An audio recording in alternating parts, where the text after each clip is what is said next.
The fluorescent lights in Robinson's pharmacy buzzed overhead with that persistent electrical hum that had become the soundtrack to my failures.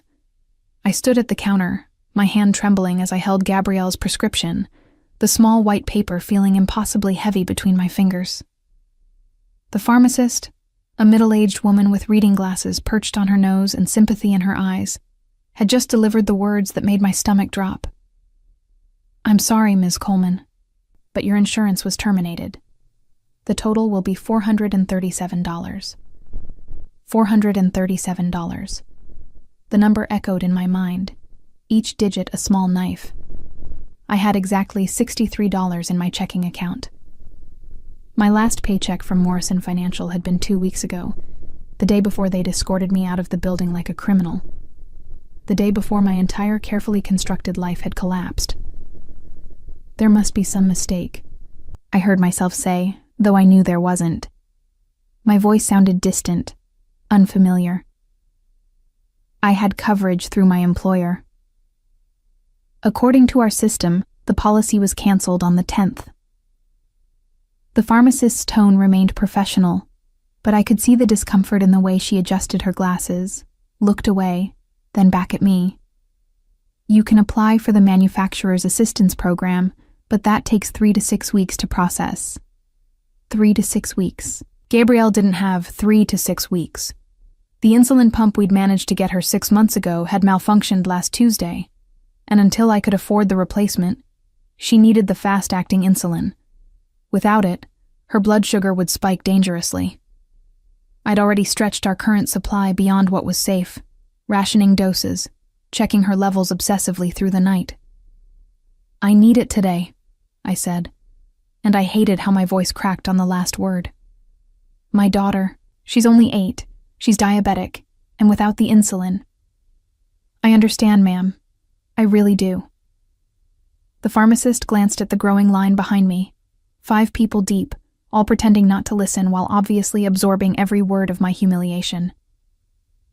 "But I can't release the medication without payment. Perhaps you could call someone? A family member who could help?" Family. The word tasted bitter. My parents had cut me off when I'd gotten pregnant at 19, unmarried and unprepared.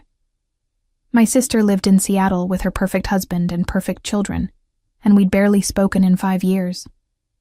Gabrielle's father had disappeared before she was born, leaving nothing but a fake name and a forwarding address that didn't exist. I fumbled for my phone, my fingers numb as I opened my banking app one more time, as if the numbers might have magically changed. They hadn't. $63.14. I had a maxed-out credit card, a second card that had been declined last week at the grocery store, and exactly one person I could potentially ask for help. Sarah Martinez had been my closest friend at Morrison Financial, the only one who'd believed me when I'd tried to report the discrepancies I'd found. But she had 3 kids of her own, a mortgage, and had already lent me $200 last month that I hadn't been able to repay. My throat tightened, making it hard to breathe. "Can you hold it? Give me a few hours? I'll figure something out, I promise. I just need time." The pharmacist's expression softened with genuine pity, which somehow made everything worse. "I can hold it until closing, 7 o'clock tonight. But after that, it goes back into inventory." 7 o'clock. 5 hours. I nodded, unable to speak past the lump in my throat, and turned away from the counter.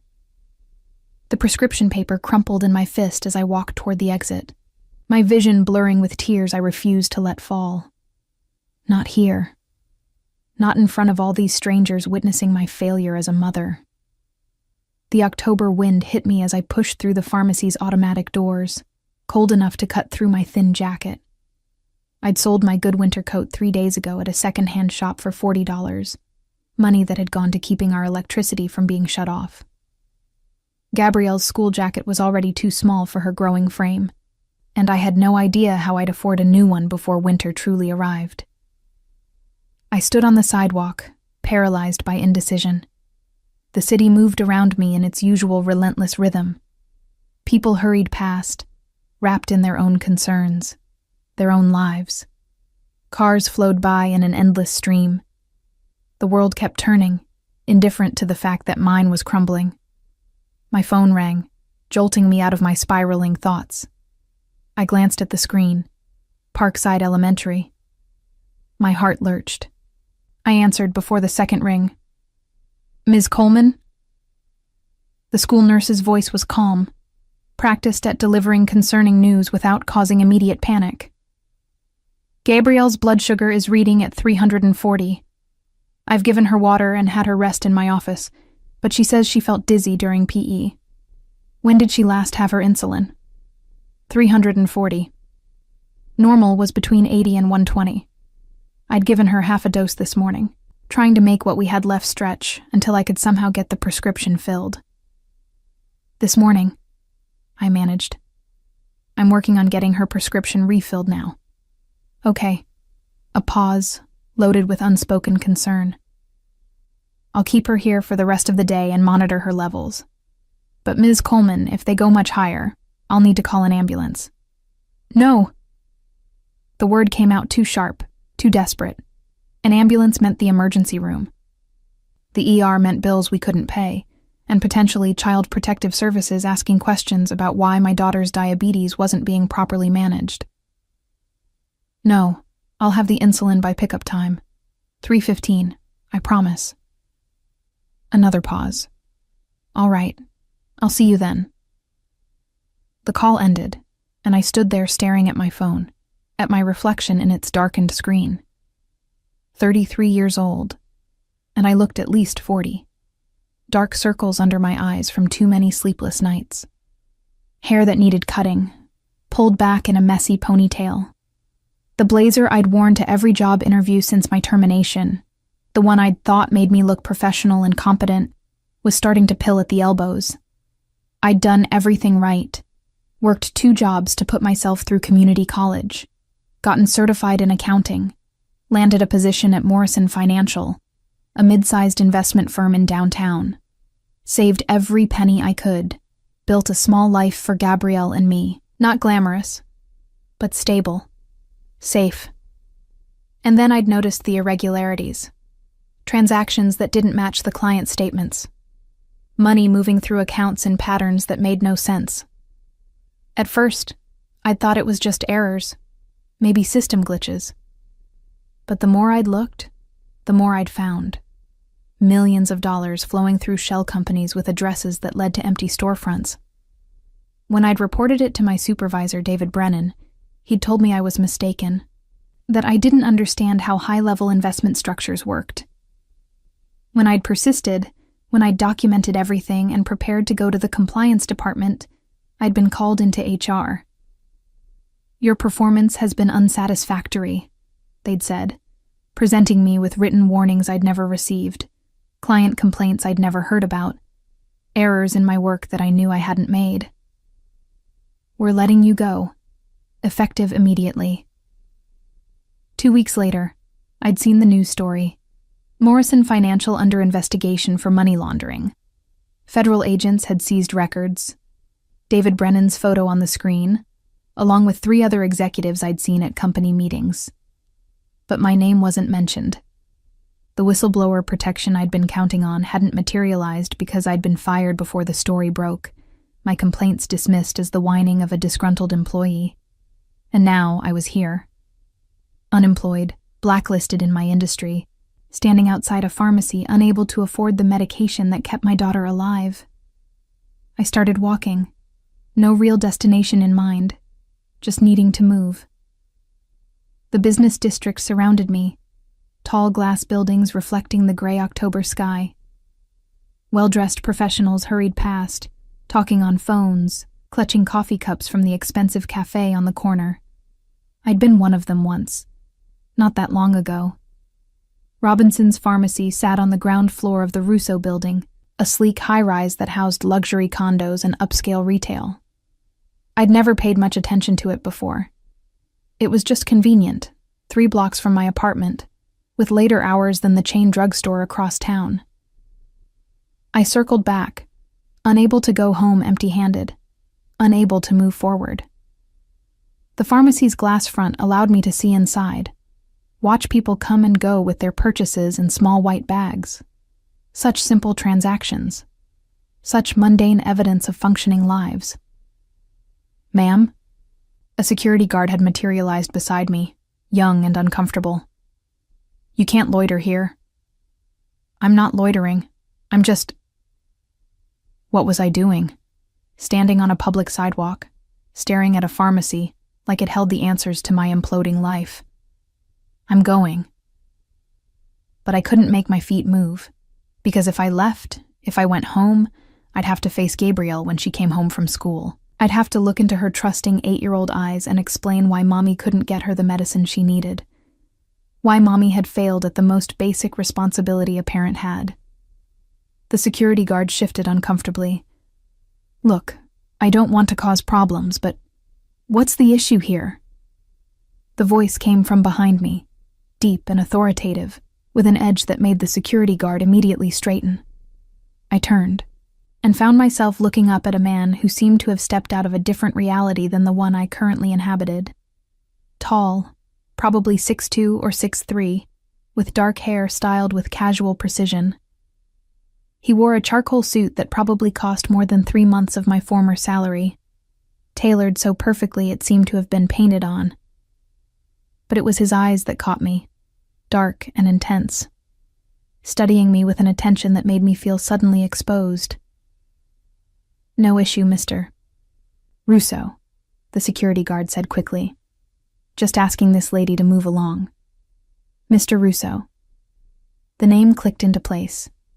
This building, the pharmacy, probably half the block. Russo Properties. I'd seen the name on buildings throughout the city, always associated with luxury and power. The kind of money and influence that existed in a stratosphere so far above my own life that we might as well have been different species. "She's not causing any trouble," the man said, his eyes never leaving my face. "Are you?" It was phrased as a question, but something in his tone suggested he already knew the answer. I should have said no, should have apologized and walked away, should have avoided drawing any more attention to myself than I already had. But I was so tired. Tired of being polite.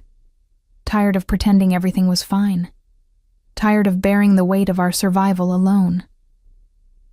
"I need insulin for my daughter," I heard myself say. "The pharmacy won't release it without payment. $437. I have $63. I lost my job. I can't—" I stopped, realizing I was babbling to a complete stranger, spilling my desperation out on a sidewalk like garbage from a torn bag. The man's expression didn't change, but something flickered in those dark eyes. Recognition, maybe, or calculation. "Come with me," he said. It wasn't a request. He turned and walked toward the pharmacy entrance, clearly expecting me to follow. The security guard had already stepped aside, his earlier officiousness replaced with deference.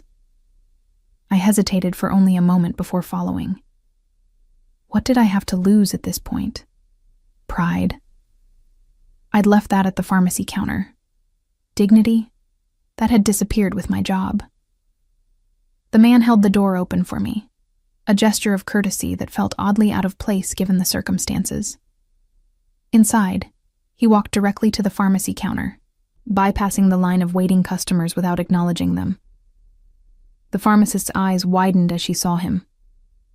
"Mr. Russo," she said, her entire demeanor transforming. "What can I do for you?" "The prescription for—" He glanced at me, waiting. "Gabrielle Coleman," I managed, my voice barely audible. "Gabrielle Coleman," he repeated. "Fill it. Put it on my account." "Of course, right away." The pharmacist moved with sudden urgency, disappearing into the back. The other customers in line watched with varying degrees of curiosity and resentment.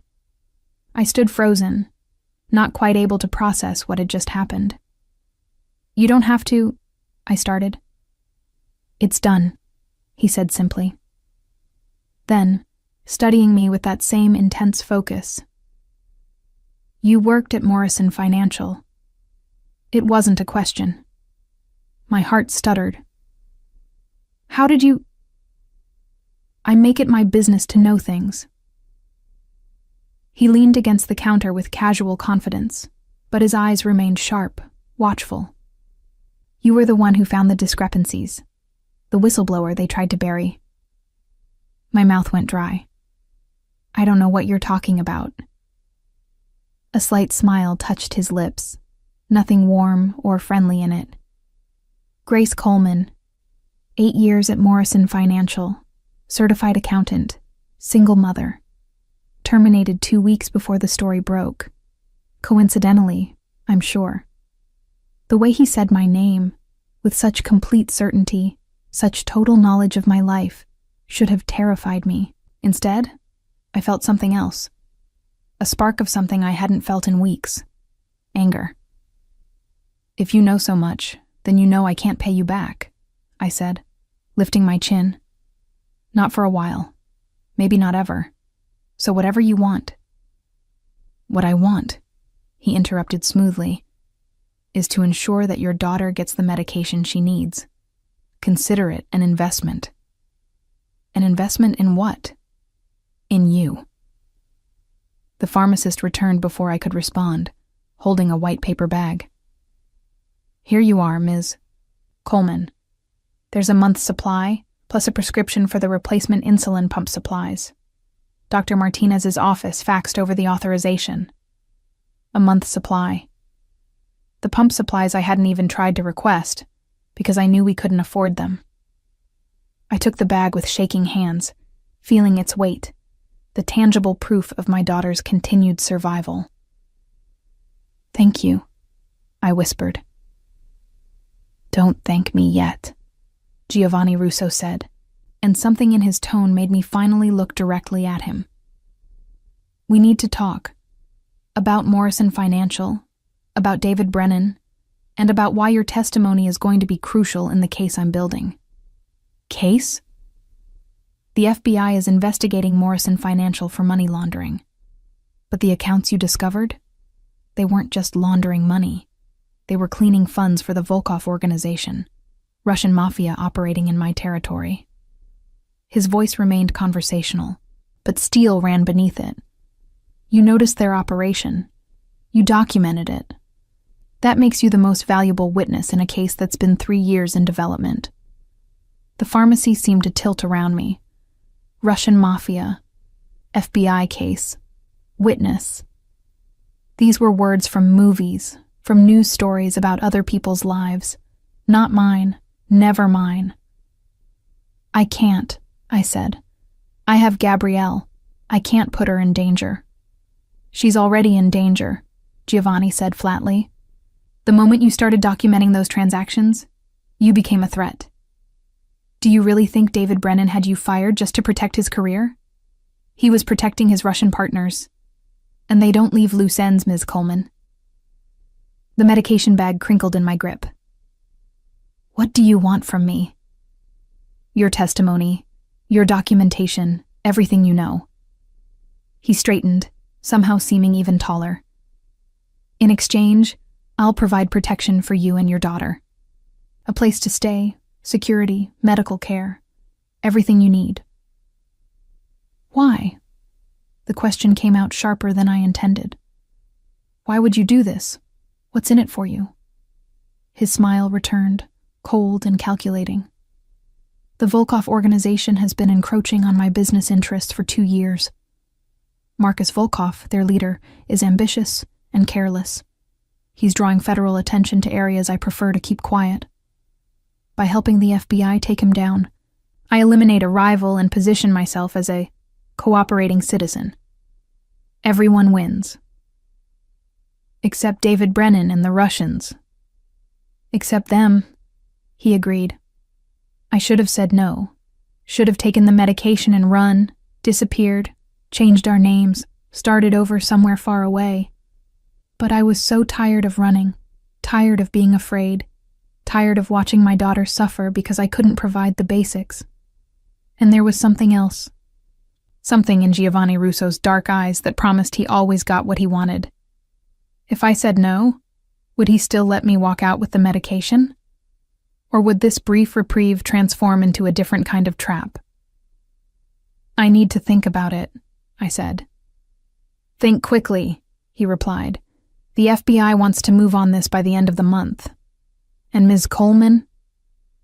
He reached into his jacket and pulled out a business card, black with silver lettering. Don't go home, not yet. The security cameras at your apartment building show a man watching your door for the past 3 days. Dark hair, leather jacket, Slavic features. Ring any bells? Ice flooded my veins. Someone had been watching our apartment, watching Gabrielle. Where should I go? My driver will take you to pick up your daughter from school, then to a hotel, the Crown Plaza on 5th. Ask for the penthouse suite. It's registered under Coleman. Stay there tonight. I'll have someone bring your things from your apartment. He made it sound so simple, so easy, as if uprooting our entire life was no more complicated than changing hotel rooms. But what choice did I have? If someone was watching our apartment, if we were truly in danger. Okay, I whispered. Smart woman. Giovanni gestured toward the door, where a black SUV had pulled up to the curb. Marcus will drive you. He's ex-military, very good at his job. You're safe with him. As I walked toward the door, medication clutched to my chest like a lifeline. Giovanni spoke again. Ms. Coleman? Grace. I turned back.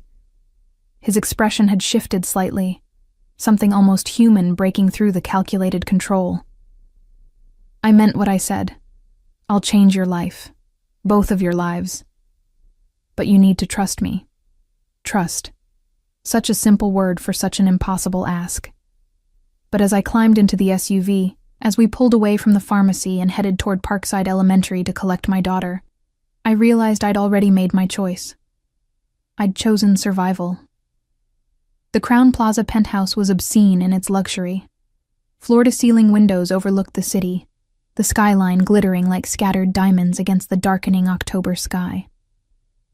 Marble floors stretched beneath furniture that probably cost more than every possession I'd ever owned combined. The master bedroom alone was larger than our entire apartment. Gabrielle sat on the edge of a cream-colored sofa that looked too pristine to actually use, her small hands folded in her lap, her insulin pump supplies spread on the glass coffee table in front of her. The replacement pump had been waiting for us when we arrived, along with 3 months' worth of supplies and a note in precise handwriting. Your daughter's health is non-negotiable. GR. Mom? Gabrielle's voice was small, uncertain. Why are we here? Where's our stuff? I knelt in front of her, smoothing back the dark curls that had escaped her ponytail during the school day. She looked so much like her father, whoever he really was. The man who'd given me his name as James Martinez, but had disappeared before I'd realized the driver's license he'd shown me was fake, before I'd discovered I was pregnant, before everything had become complicated. We're staying here for a little while, I said, trying to keep my voice steady, reassuring. It's like a vacation. But I have school tomorrow, and my backpack is at home. And Mr. Whiskers. Her chin trembled slightly at the mention of the stuffed cat she'd slept with since she was 3. I know, baby. Someone is going to bring our things, including Mr. Whiskers. I promise. The lie tasted bitter. I had no idea if anyone would actually retrieve our belongings, or if they'd just deliver some generic replacement items. Giovanni Russo had promised protection and security, but the specifics remained frustratingly vague. A knock at the door made me tense. I'd locked it, engaged the deadbolt, checked the peephole twice already. Through the fisheye lens, I saw Marcus, the driver who'd picked us up. Beside him stood a woman I didn't recognize, blonde and professional in dark slacks and a blazer. I opened the door, keeping myself between them and Gabrielle. Ms. Coleman, Marcus said, his voice a low rumble. This is Elena. She's brought your belongings. Elena stepped forward, wheeling 2 large suitcases, I packed essentials for you and your daughter. Clothing, toiletries, important documents I found in your desk. And this." She pulled a worn stuffed cat from a shopping bag, its gray fur matted from years of love. "I believe this is Mr. Whiskers?" Gabrielle gasped behind me, relief flooding her small face. I took the cat, feeling its familiar weight, seeing the careful way Elena had handled our things. These weren't strangers grabbing random items. Someone had gone through our apartment methodically, thoughtfully. "Thank you," I managed. "There's also this." Elena handed me a sealed manila envelope. "Mr. Russo asked me to give this to you directly." I took it, feeling the thickness of papers inside. Marcus and Elena were already stepping back into the hallway. "Wait," I called. "The man watching our apartment, is he still there?" Marcus's expression remained impassive. "He's been dealt with." "Dealt with how?" "He won't be watching anymore," Marcus said flatly. "You should get some rest, Miss Coleman. Mr. Russo will meet with you tomorrow morning, 9 o'clock. I'll be outside if you need anything." The door closed before I could ask more questions. I stared at the envelope in my hands, then at Gabriel, who'd claimed Mr. Whiskers and was holding him close. "I'm hungry," she said, her voice already sounding more stable now that she had her familiar companion back. "Let me see what's in the kitchen." The kitchen was fully stocked, the refrigerator filled with fresh food, the pantry containing everything from pasta to cereal to snacks. On the counter sat another note. "Dinner menu from the hotel restaurant is in the drawer. Order whatever you want. Room service is 24/7. GR. I ordered chicken fingers and fries for Gabrielle, a salad for myself that I barely touched. We ate in silence, the weight of the day pressing down on both of us.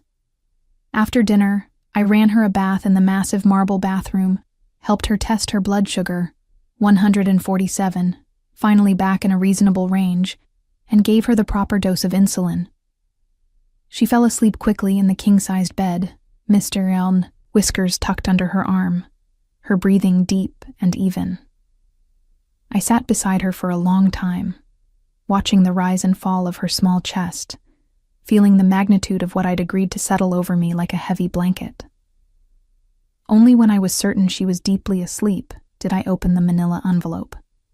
Inside were copies of documents I recognized immediately, the spreadsheets I'd compiled, the transaction records I'd flagged, the notes I'd made about the patterns I'd noticed. But there was more. Bank statements I'd never seen, communication logs, photographs of men I didn't recognize entering and leaving Morrison Financial. A letter sat on top, written in the same precise handwriting as the earlier notes. "Grace, by now you understand that this situation is more complex than a simple money laundering case. The Volkov organization has been operating in this city for 5 years. They've infiltrated legitimate businesses, corrupted officials, and eliminated anyone who threatened their operation. You threatened their operation. David Brennan is in protective custody, cooperating with the FBI. He's named you as the person who first discovered the discrepancies. The federal prosecutor wants your testimony, but they can't offer the level of protection you'll need. Government safe houses are secure, but they're temporary. The Volkovs are patient. I can offer permanent protection. My organization has resources the FBI doesn't. More importantly, I have motivation they lack. Marcus Volkov's expansion threatens my interests. Eliminating him serves both our purposes. The choice is yours. But understand that choosing nothing is still a choice, and it's one that puts both you and Gabrielle at risk. I'll see you tomorrow morning. We'll discuss the specifics then. Giovanni Russo." I read it 3 times, each pass revealing new layers of meaning. He'd been watching me before our encounter at the pharmacy. The medication, the hotel, the protection, all of it had been planned. Our meeting wasn't the coincidence I desperately wanted it to be. I was already in his web. The only question was whether I'd struggle against it or accept it.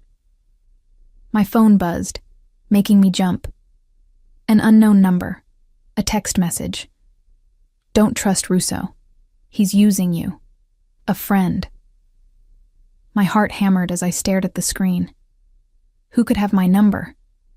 I'd barely given it to anyone since losing my job, afraid of creditors and bill collectors. I typed back, "Who is this?" The response came immediately. "Someone who knows what Russo is. He's not a protector. He's a predator. Get out while you can." I glanced at the door, suddenly aware of how isolated we were. 37 floors up, security downstairs that answered to Giovanni Russo, a driver stationed outside our door. We weren't guests. We were prisoners in a gilded cage. Another message. "Tomorrow, 10 a.m. St. Michael's Church on 3rd. Come alone. I'll tell you everything." I stared at the phone, my finger hovering over the delete button. This could be a trap, or it could be someone genuinely trying to warn me. But warn me about what? I already knew Giovanni Russo was dangerous. He'd made no effort to hide that fact. The question was whether he was more dangerous than the alternative. I deleted the messages and powered off the phone, removed the battery for good measure. If someone could text me, they could track me. I tucked the device into a drawer beneath some hotel stationery and returned to the bedroom. Gabrielle slept on, oblivious to the chess game playing out around her. I lay down beside her, staring at the ceiling, watching shadows from the city lights dance across the pristine white surface. Sleep came in fits and starts, interrupted by every small sound. The elevator chiming somewhere down the hall, muted voices from another floor, the hum of the heating system.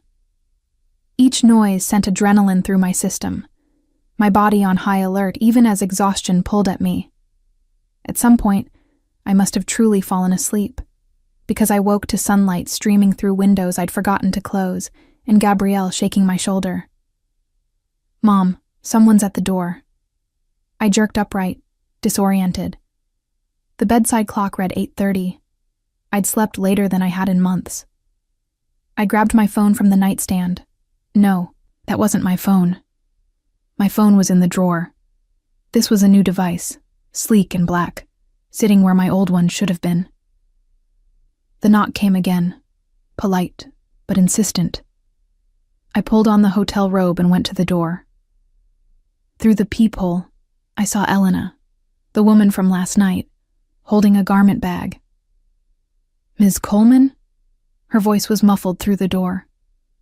"Mr. Russo asked me to bring you something appropriate for your meeting." Appropriate. The word sent a chill through me. I opened the door. Elena entered with the efficiency of someone who'd done this many times before. She hung the garment bag on a hook near the bathroom. "There's a dress, shoes, and accessories. Mr. Russo thought you might want to make a good impression on the federal prosecutor." "I'm meeting with the prosecutor today." 9:30. Mr. Russo's conference room. He'll brief you first." Elena's expression remained professionally neutral, but something in her eyes suggested sympathy. "I know this is overwhelming, Ms. Coleman, but Mr. Russo keeps his word. If he's promised to protect you, he will." "At what cost?" Elena paused at the door. "The cost of protection is always compliance. But the cost of refusing it?" She glanced at Gabrielle, still sitting on the bed. "That's significantly higher." After she left, I unzipped the garment bag. Inside was a navy dress, simple but clearly expensive, the fabric soft beneath my fingers. Designer shoes in exactly my size, a small jewelry box containing pearl earrings and a delicate necklace. How did he know my size? The question sent ice through my veins. He'd been watching me, studying me, long enough to know what I wore, how I moved through the world, where I was vulnerable. I showered quickly, my mind racing. The new phone sat on the bathroom counter, sleek and foreign. I picked it up, half expecting it to be locked, but it opened immediately. Only 3 contacts programmed: Giovanni Russo, Marcus, and Elena. No other apps, no internet access. A communication device and nothing more. The dress fit perfectly. Of course it did. I stared at myself in the mirror, barely recognizing the woman looking back. I looked professional, put together, nothing like the desperate mother who'd begged for insulin at a pharmacy counter yesterday. That was the point, I realized. Giovanni was constructing a version of me that would be credible to prosecutors, useful to his purposes, attractive to his plans. The real me, exhausted, terrified, barely holding it together, wasn't someone he needed. Marcus knocked at exactly 9 o'clock. I'd arranged for hotel childcare for Gabrielle, the concierge assuring me their service was fully vetted and secure. She'd been uncertain about staying with a stranger, but the promise of pancakes and cartoons had won her over. The elevator descended smoothly, Marcus standing beside me in silence. We exited into a parking garage where a different black SUV waited. The drive took 15 minutes, weaving through morning traffic to a glass tower in the financial district. The name on the building, Russo Enterprises. We took a private elevator to the 42nd floor, emerging into a reception area that screamed wealth and power. Marble, dark wood, abstract art that probably cost 6 figures. A receptionist with a headset and perfect posture nodded as we passed. Marcus led me down a corridor to double doors that opened into a conference room. Floor-to-ceiling windows overlooked the city, the view breathtaking. A massive table dominated the space, surrounded by leather chairs. And at the head of the table sat Giovanni Russo, looking exactly as dangerous as I remembered. He stood as I entered, buttoning his suit jacket in a gesture that seemed automatic. "Grace, thank you for coming." As if I'd had a choice. "Please, sit." He gestured to the chair beside him, not across from him. A subtle power play, putting us on the same side of the table. "We don't have much time before the prosecutor arrives, so I'll be direct." I sat, acutely aware of how close he was. The scent of expensive cologne mixing with something else. Coffee, maybe, or danger. The FBI's case against the Volkov organization is strong, but it needs your testimony to be airtight, Giovanni began. "You're the person who discovered the money laundering operation. Your documentation is crucial, but more importantly, you're a sympathetic witness. Single mother, whistleblower, retaliated against. The jury will believe you." "You've already decided I'm testifying." "I've decided that testifying is in your best interest," he corrected smoothly. "The alternative is waiting for the Volkovs to find you. They will find you, Grace. It's not a question of if, but when. And when they do, Gabrielle becomes leverage." The casual way he said my daughter's name, the implicit threat, made my hands clench in my lap. "So I testify, help you eliminate a rival, and then what? You let us go?" Something flickered across his face, too quick to identify. "We'll discuss the terms after you've spoken with the prosecutor. But I want to be clear about something." He leaned forward slightly, his dark eyes holding mine. "I don't make empty promises. When I told you I'd change your life, I meant it. The question is whether you're ready for that change." Before I could respond, the conference room doors opened. 2 people entered, a woman in a severe pantsuit carrying a briefcase, and a man with a badge clipped to his belt. "FBI." "Ms. Coleman," the woman said, extending her hand. "I'm Assistant U.S. Attorney Jennifer Walsh. This is Special Agent Robert Chen. We'd like to talk to you about Morrison Financial and the Volkov organization." Giovanni stood, drawing their attention. "Ms. Coleman is prepared to cooperate fully, but she'll need assurances about her protection." "The FBI can provide," Agent Chen began. "The FBI," Giovanni interrupted smoothly, "has a safe house program that's been compromised twice in the last 18 months. Ms. Coleman and her daughter need more than a temporary relocation and a new identity. They need permanent security." Attorney Walsh's expression tightened. "Mr. Russo, while we appreciate your concern, For Ms. Coleman's safety, witness protection is a federal matter. And Ms. Coleman's testimony is essential to your case, Giovanni countered. She won't testify unless her safety is guaranteed, not by bureaucratic promises, but by demonstrable protection. They stared at each other, a battle of wills playing out in polite professional tones.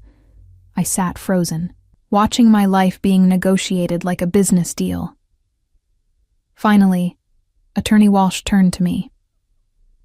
Ms. Coleman, is this your position as well? That you require Mr. Russo's protection in order to cooperate with the federal investigation? Everyone looked at me. Giovanni with calculated confidence. The attorney with thinly veiled frustration. Agent Chen with professional assessment. I thought about the man watching our apartment. About David Brennan's betrayal. About Gabrielle's insulin that I couldn't afford until Giovanni Russo had appeared like a dark angel with the power to transform our circumstances. I thought about the anonymous text message warning me that he was a predator. Maybe he was. But he was a predator offering protection from other predators, and right now, that was all that mattered. Yes, I said, my voice steadier than I felt. That's my position. Giovanni's expression didn't change, but something in his eyes suggested satisfaction. He'd won this round. Attorney Walsh set her briefcase on the table with more force than necessary. Fine. Let's discuss what you know about Morrison Financial and the Volkov organization's money laundering operation. For the next 2 hours, I laid it all out. Every discrepancy I'd found, every transaction that had raised red flags, every conversation I'd overheard. They took notes, asked clarifying questions, showed me documents to verify. And through it all, Giovanni sat beside me, silent but present, a constant reminder of the deal I'd made. When we finally finished, Attorney Walsh gathered her papers with crisp efficiency. This is exactly what we needed, Ms. Coleman. Your testimony will be crucial. We'll need you to appear before the grand jury next week. She'll be there, Giovanni said before I could respond, with appropriate security. After they left, the conference room felt suddenly larger, emptier. Giovanni stood and walked to the windows, looking out over the city below. You did well, he said without turning around. I didn't have a choice. There's always a choice. Now he turned, his expression unreadable. You chose survival. You chose your daughter. There's no shame in that. What happens now?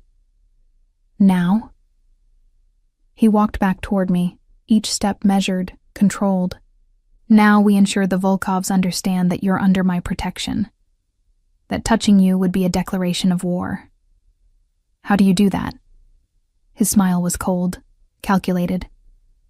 Marcus Volkov and I have a complicated relationship. We've been dancing around each other for years, careful not to cross certain lines. But you've given me a reason to be direct. He pulled out his phone, typed something, and showed me the screen. It was a photo of me entering the Russo Enterprises building this morning, Giovanni beside me, his hand at my lower back in a gesture that looked almost proprietary. This photo is being sent to Marcus Volkov right now, along with a very clear message. Grace Coleman is mine. Anyone who threatens her answers to me. The possessiveness in his voice, in the image, should have terrified me. Instead, I felt something else. Something dangerous. I'm not yours, I said quietly. Giovanni's eyes met mine, intense and unwavering. Not yet, he agreed. But you will be, Grace. Because you need what I can provide. Security, stability, protection. And in time, you'll realize that being mine is the safest place you could possibly be. He was right. I hated that he was right. The phone he'd given me buzzed in my purse.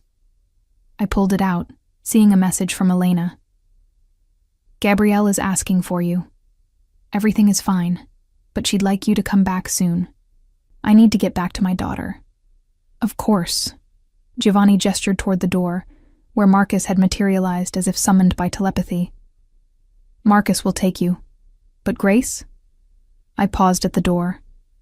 Don't try to run. Not to St. Michael's Church. Not anywhere. You're being watched. For your protection, of course. But watched nonetheless. My blood went cold. He knew about the text message. About the meeting invitation I'd never planned to attend. How, I told you, I make it my business to know things. His expression softened slightly, something almost human breaking through. You're not my prisoner, Grace, but you are my responsibility now, and I take my responsibilities very seriously.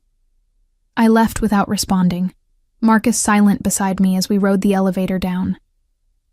In the SUV, heading back to the hotel and Gabrielle, I finally allowed myself to process the morning's events. I'd agreed to testify against a Russian Mafia organization. I'd accepted protection from a man who was clearly more dangerous than he appeared. And I'd done it all, because the alternative was watching my daughter suffer. The anonymous texter had called Giovanni a predator. They weren't wrong. The question was whether I could survive being his prey. The grand jury testimony was scheduled for the following Tuesday. 5 days that stretched and compressed simultaneously, each hour feeling like both an eternity and an instant.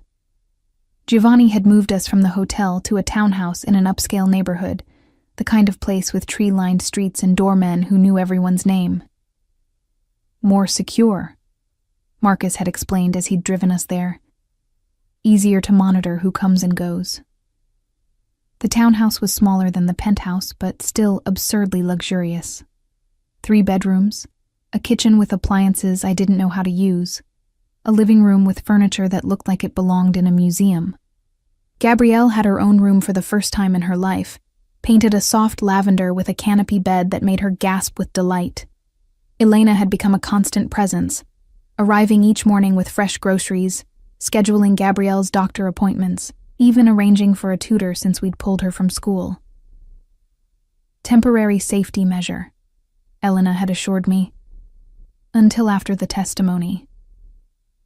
But I knew temporary had a way of becoming permanent in Giovanni's world. I saw him only once during those 5 days, a brief visit on Friday evening. He'd appeared at the door in dark jeans and a black sweater, less formal than I'd seen him before, but somehow more dangerous for it. The casual clothes made him seem more human, more accessible, which only highlighted how inhuman his control over my life had become. I wanted to check on you, he'd said, standing in the foyer like he owned it. Which, of course, he did. Make sure you have everything you need. We're fine, I'd replied, keeping my voice neutral, professional, as if this were a business arrangement and nothing more. His eyes had traveled past me to where Gabrielle sat at the kitchen counter, working on math problems with her tutor. She looks healthy. The new insulin pump is working well? Yes. Thank you. You don't need to thank me, Grace. He'd stepped closer, close enough that I could smell his cologne again, that distinctive scent that I was starting to associate with danger and protection in equal measure. Taking care of you and Gabrielle isn't a favor. It's an investment. There was that word again. Investment. As if we were stocks he'd purchased, assets to be managed and protected for future returns. What exactly are you expecting as a return on this investment? I'd asked, proud of how steady my voice remained. His smile had been slow, calculated. Your testimony, your cooperation, and eventually, your trust. Trust has to be earned. I'm aware, which is why I wanted to give you this. He'd pulled a folder from his messenger bag, setting it on the hall table. Everything you asked for. Background on Marcus Volkov, information about the federal case, details about what happens after you testify. I hadn't asked for any of that, but he was right. I'd wanted it, needed it. The not knowing had been eating at me. Each unanswered question, another weight pressing down. After he'd left, I'd opened the folder with trembling hands. Inside were documents that painted a picture of a world I'd only glimpsed through movies and news reports. Marcus Volkov, born in Moscow in 1982, immigrated to the U.S. in 2005. On paper, he was a legitimate businessman, owner of several restaurants and import companies. The reality was darker. The FBI believed he controlled drug distribution in 3 states, ran protection rackets throughout the city, and had ordered at least a dozen murders. The money laundering through Morrison Financial was just one piece of a larger criminal empire. And I'd stumbled into the middle of it because I'd been good at my job, because I'd noticed patterns that didn't make sense, because I'd tried to do the right thing. The file also contained information about Giovanni himself, though notably less detailed. Russo Enterprises owned properties throughout the city, legitimate holdings worth hundreds of millions. But there were gaps in the documentation, questions about how he'd acquired his initial capital, whispers about connections to organized crime families.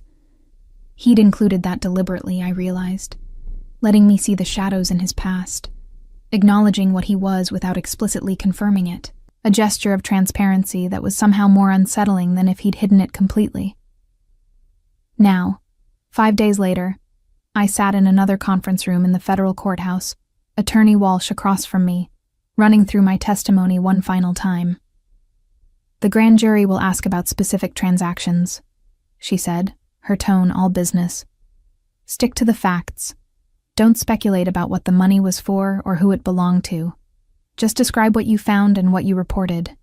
And if they ask why I waited so long to come forward, tell them the truth.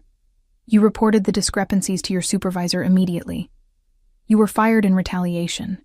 You've cooperated with federal investigators as soon as they approached you." She paused, her expression softening slightly. "Grace, you're the victim here. Don't forget that." Victim. The word sat heavy in my chest. I'd never thought of myself that way. I'd made choices, taken actions, tried to control what I could. But she was right. I'd been victimized. By David Brennan, by Morrison Financial, by the circumstances that had left me desperate enough to accept Giovanni's help. A knock at the door interrupted my spiraling thoughts. Agent Chen entered, his expression grim. "We have a problem," he said without preamble. "David Brennan is dead." The room tilted. "What?" "He was found in his cell this morning. Apparent suicide." Chen's tone made it clear he didn't believe it was suicide at all. He'd been in protective custody, maximum security. Someone got to him anyway. Attorney Walsh's face had gone pale. "How is that possible?" "That's what we're trying to determine." Chen turned to me, his gaze intense. "Ms. Coleman, this changes things. Brennan was a key witness, but his testimony was problematic because of his criminal involvement. You're now our primary witness. The case depends almost entirely on your testimony and documentation." The weight of that statement pressed down on me. I wasn't just a witness anymore. I was the witness. The one person standing between Marcus Volkov and continued freedom. "Does this mean I'm in more danger?" I asked, though I already knew the answer. "It means we need to increase your security measures," Chen said carefully. "We're recommending immediate placement in witness protection. Tonight, we have a secure facility ready." "No." The word came out before I could think it through. "My daughter has school, doctor's appointments, a routine. I can't just disappear." "Grace," Attorney Walsh leaned forward, her voice urgent. "David Brennan was in a maximum security facility with round-the-clock surveillance. If they could reach him there, they can reach you anywhere. Witness protection is your only option." "What about Giovanni Russo's protection?" The look that passed between Chen and Walsh spoke volumes. "Mr. Russo," Chen said slowly, "is not someone we recommend you rely on for security." "Why not? He's kept me safe so far." "Has he?" Chen pulled out his phone, scrolling through photos, then turned it toward me. "This was taken yesterday outside your townhouse." The photo showed a man sitting in a car across the street, telephoto lens pointed toward our windows. Dark hair, sharp features, expensive watch. Not one of Giovanni's men. I'd learned to recognize them by now. Who is that? Dmitry Sokolov, Marcus Volkov's cousin and head of security. Chen swiped to another photo, this one showing the same man having coffee with someone whose face was partially obscured. This was taken 3 months ago. Notice who he's meeting with. He zoomed in on the second person, and my stomach dropped. Even with half his face hidden behind a coffee cup, I recognized him. The sharp jawline, the expensive watch, the way he held himself. Giovanni Russo. They know each other, I whispered. More than that, Chen said grimly. They've been in regular contact for years. Whatever Russo has told you about protecting you from the Volkovs, whatever arrangement he's offered, you need to understand something crucial. He leaned forward, his expression deadly serious. Giovanni Russo and Marcus Volkov aren't enemies. They're business partners. The room spun. The townhouse. The protection. The promises. All of it suddenly felt like a trap whose jaws were slowly closing around me. No, I said, shaking my head. That doesn't make sense. He's helping you build the case against Volkov. Why would he do that if they're partners? Because, Attorney Walsh said quietly, eliminating Volkov eliminates competition. We believe Russo has been planning this for years. Getting us to take down Volkov removes a rival without Russo having to get his hands dirty. And your testimony is the key to making it happen. I stood abruptly, needing to move, needing space to think. This couldn't be right. Giovanni had saved us. The insulin, the townhouse, the security. He'd given us everything we needed when no one else would help. But he'd also been watching me before we ever met. He'd known about the Morrison financial investigation. He'd orchestrated everything, including our chance encounter at the pharmacy. Ms. Coleman, Chen's voice cut through my spiraling thoughts. We need to move you into protective custody now. We have a team standing by. I need to talk to him first. That's not advisable. I don't care. I turned to face them, feeling something hard and sharp crystallize in my chest. Anger, maybe. Or betrayal. Or just exhaustion at being a pawn in everyone else's games. You want me to testify? You want me to help you take down the Volkov organization? Then I get to ask Giovanni Russo why he lied to me. Face to face. Walsh and Chen exchanged looks. That could be dangerous. Everything is dangerous, I snapped. At least this way, I'll know what I'm dealing with. 30 minutes later, I was back in Giovanni's conference room at Russo Enterprises. But this time, I wasn't the desperate mother begging for help. This time, I had information, and I had questions. Giovanni entered exactly on time, his expression neutral, but his eyes sharp, assessing. He'd know something had changed. Men like him always knew. Grace. He moved to take his usual seat beside me, but I held up a hand. Sit across from me. This isn't a friendly conversation. His eyebrow raised slightly, but he complied, settling into the chair opposite me with fluid grace. What happened? David Brennan is dead. I heard. Unfortunate. His tone was professionally sympathetic but not surprised. Not surprised at all. The FBI thinks you and Marcus Volkov are business partners. Now I got a reaction. His eyes narrowed slightly, his posture shifting in minute ways that suggested heightened attention. Do they? They have photos of you meeting with his head of security. Regular contact over years. They think you're using me to eliminate a rival while keeping your own hands clean. Giovanni was quiet for a long moment, studying me with that intense focus that made me feel like he could see through skin and bone directly into my thoughts. What do you think? He finally asked. I think I want the truth. Not the version you've been selling me, not the image you've constructed, the actual truth about what I am to you and what happens after I testify. He leaned back in his chair, a gesture of calculated relaxation that fooled neither of us. The truth is complicated. Then uncomplicated. A slight smile touched his lips, nothing warm in it. You really want to know? The full picture? Yes. All right.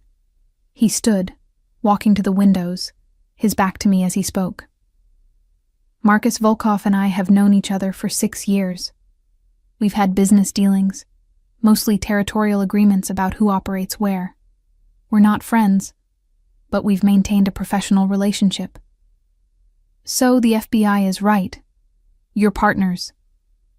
We were acquaintances with mutual interests. That changed 18 months ago when Volkov started using Morrison Financial to launder money.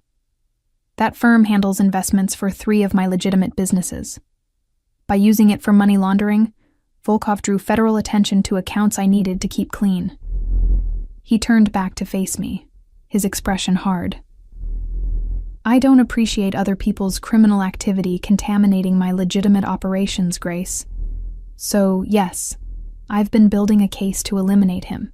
Not because I'm some noble protector of justice, but because he's bad for my business. And I'm just a convenient tool in that plan. Initially, yes. He moved closer, each step deliberate. You were the whistleblower who documented everything. The FBI's case was weak without your testimony. By offering you protection, I ensured you'd testify, which serves my interests. The blunt honesty should have stung less than it did, but hearing him confirm what I'd suspected still felt like a punch to the gut. But, he continued, now standing directly across the table from me, something changed.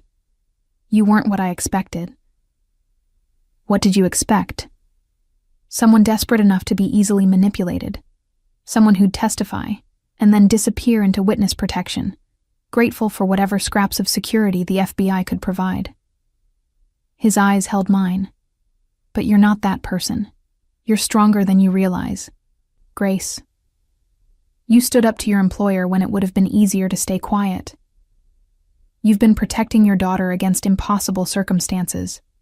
And when I offered you a way out, you didn't just take it blindly. You questioned it, pushed back, demanded clarity. Pretty words, but you still lied to me. I omitted information. There's a difference. Not to me, there isn't. He nodded slowly, accepting that. Fair enough. So now you know the truth. What are you going to do with it? The FBI wants me in witness protection, tonight. And what do you want? The question hung between us, heavy with implications. What did I want? Safety for Gabrielle, obviously. Security, stability, a life where we weren't constantly looking over our shoulders. But there was more to it now. There was the way Giovanni had looked at Gabrielle with genuine concern. The way he'd ensured we had everything we needed, down to Mr. Whiskers. The way he'd been honest just now, even when the truth made him look manipulative. I want to know what happens after I testify, I said. The FBI says witness protection. You've implied something different. Tell me exactly what you're offering. Giovanni pulled out the chair across from me and sat, leaning forward with his elbows on the table. I'm offering permanent protection. Not a safe house in Montana with a new name and a cover story that falls apart under scrutiny. Real security. A life here, in the city, with resources and support. In exchange for what? In exchange for working for me. My legitimate businesses need someone with your skills. Someone who can analyze financial data, identify irregularities, ensure compliance. You're overqualified for what Morrison Financial had you doing, Grace. You could be running entire accounting departments. So, I testify against Volkov, then become your employee? Not just an employee, a valued member of my organization, with appropriate compensation, benefits, security. He paused, something shifting in his expression. And with my protection, permanent protection. Anyone who threatens you or Gabrielle would be declaring war on me. It was essentially what he'd offered before, but now stripped of comforting illusions. He wasn't a knight in shining armor rescuing us from danger. He was a businessman making an investment, and I was the asset he intended to acquire. The FBI says you and Volkov meet regularly, that his head of security watches my house. The meetings are business. Volkov and I maintain communication because it's safer than open conflict. As for Dmitry Sokolov watching your house, Giovanni's expression hardened. That stopped 3 days ago. Permanently. The way he said permanently sent ice through my veins. What did you do? I made it clear that you're under my protection. Dmitry understands boundaries. He won't be a problem anymore. And the FBI? They think I'm being manipulated, that you're using me. The FBI, Giovanni said with barely concealed disdain, wants to use you just as much as they claim I do. Their witness protection program puts you in a safe house for 6 months, maybe a year. Then you're on your own with a new identity and no real support system. They care about your testimony, Grace, not your life afterward. He wasn't wrong. Attorney Walsh had been focused entirely on the case, on what I could provide for their investigation. The practical realities of my life after testifying had been vague promises and bureaucratic assurances. Why should I trust you? I asked quietly. You've admitted you manipulated the situation from the beginning. You knew about me before we ever met. Everything has been calculated to serve your interests. You shouldn't trust me, he said bluntly. Trust is for people who have the luxury of better options. You don't have that luxury. What you have is a choice between 2 imperfect solutions: the FBI's temporary protection and uncertain future, or my permanent security with clear expectations. Clear expectations of what? Work for me. Let me ensure you and Gabriel are protected, housed, provided for. In return, you testify against Volkov. You manage accounts for my legitimate businesses, and you stop questioning whether there's a better alternative. His gaze intensified. There isn't. This is the best option you have. Accept it. The blunt honesty was almost refreshing. No pretty promises, no false reassurances. Just the cold calculation of a man who knew exactly what he wanted and how to get it. I need to think about it. You have until the grand jury testimony Tuesday morning. After that, the choice will be made for you one way or another. He stood, signaling the end of our negotiation. Marcus will take you back to the townhouse. Elena will be there with Gabrielle. Wait. I stood as well, something else occurring to me. That night at the pharmacy, was it really a coincidence? Or did you arrange it? Giovanni's smile was slight, knowing. Does it matter? Yes, it matters to me. He studied me for a long moment, then nodded slowly. I knew you'd been fired from Morrison Financial. I knew about your daughter's condition. I had someone monitoring your movements, waiting for an opportunity to approach you naturally. When you went to the pharmacy that day, when you couldn't afford the medication. He shrugged. It was the perfect moment. So everything was staged. The encounter, the rescue, all of it. The circumstances were arranged. Your reaction was genuine. He moved closer, close enough that I had to tilt my head back to maintain eye contact. And so was mine, Grace. I expected to find a desperate woman I could manipulate. Instead, I found someone worth protecting for reasons that have nothing to do with testimony or business interests. I don't believe you. You don't have to, but it's the truth nonetheless. He reached out, his fingers barely brushing my cheek in a gesture so unexpected it froze me in place. Think about my offer. Really think about it. Because after Tuesday, there's no going back. Whatever choice you make becomes permanent. He left, the conference room door closing with a soft click that somehow sounded final. I stood there, my cheek still tingling from his brief touch, my mind racing through everything he'd revealed. The truth, he'd said. But which truth? The calculated manipulator who'd orchestrated our meeting? The businessman eliminating a rival through legal means? Or something more complicated? Something that showed itself in the way he touched my cheek, looked at my daughter, promised protection that went beyond business necessity? Marcus was waiting outside to drive me back to the townhouse. The ride passed in silence, my thoughts too tangled to make conversation even if he'd been inclined to talk. Elena was at the townhouse when we arrived, sitting with Gabrielle at the kitchen counter, helping her with a science project. The domestic normality of the scene struck me with sudden force. This could be our life. Security, stability, someone else to help carry the weight of single parenthood.